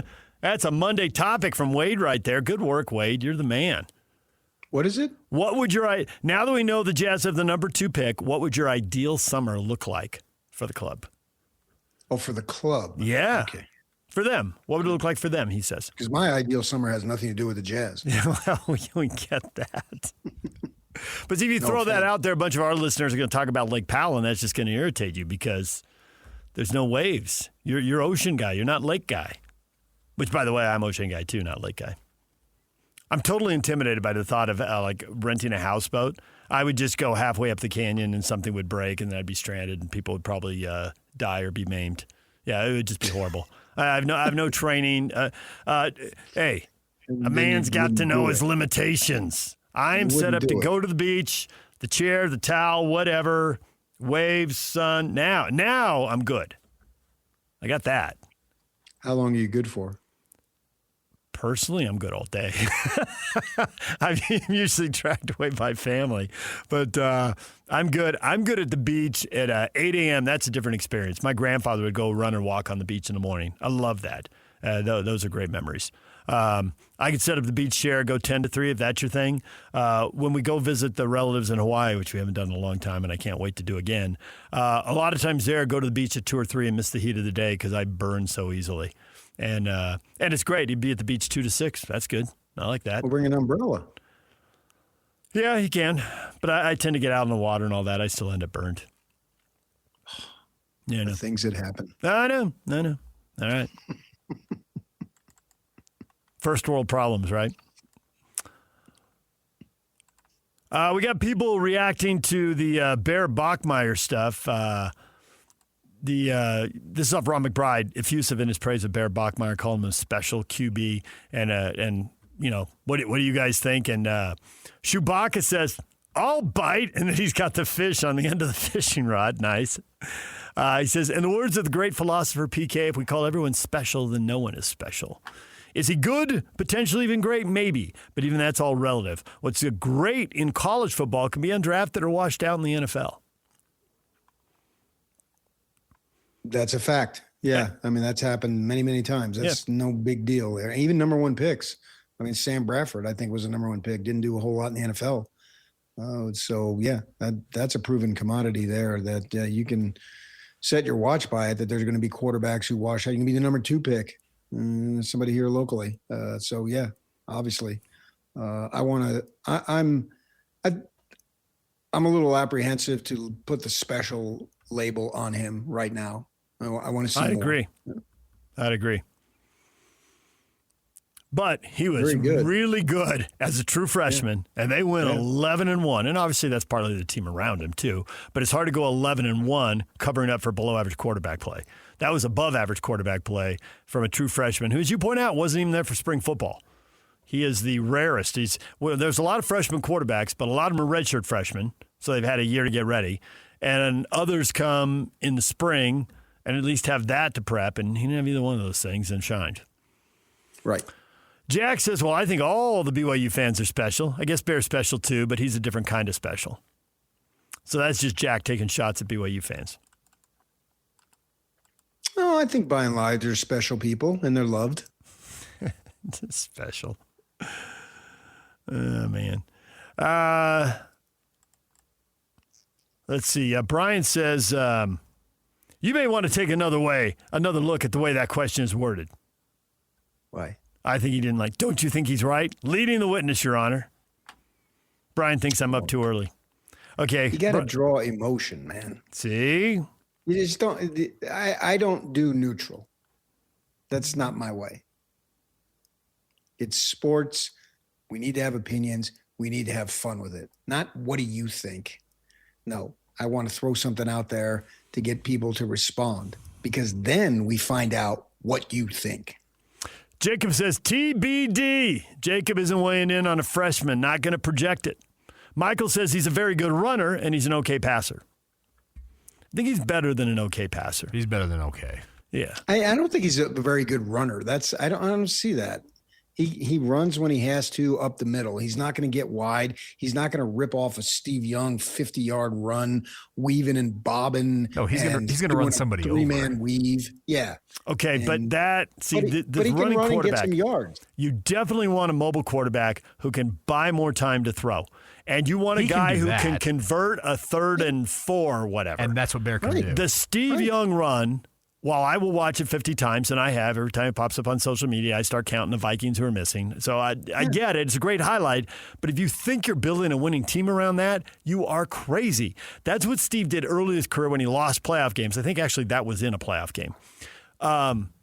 Later in his career, that is not how he won a Super Bowl. That is not how he won playoff games late in his career when they didn't win a Super Bowl. He evolved in what the NFL requires. Yeah, I don't think anybody's building a team around that anyway. I don't think that's an issue. It's not so don't value that. Well, I think teams do build. The Ravens have been built around it, and they're good. They've had a bunch of playoff teams, but it doesn't work when you get to the postseason. It hasn't for them. And we'll see without Harbaugh. But Jackson isn't he's slowing down. That's a lot of hits and a lot of injuries. You know, he's still really good, but he's not as otherworldly as he was early in his career when he really could. Even if you don't think it's the best path to championship football, it was still jaw-dropping, the stuff he did. All right, we better end it right there. Scotty and the coach coming up. DJ and PK, have a good weekend. We'll talk to you, and maybe sooner than you think. Stay with us.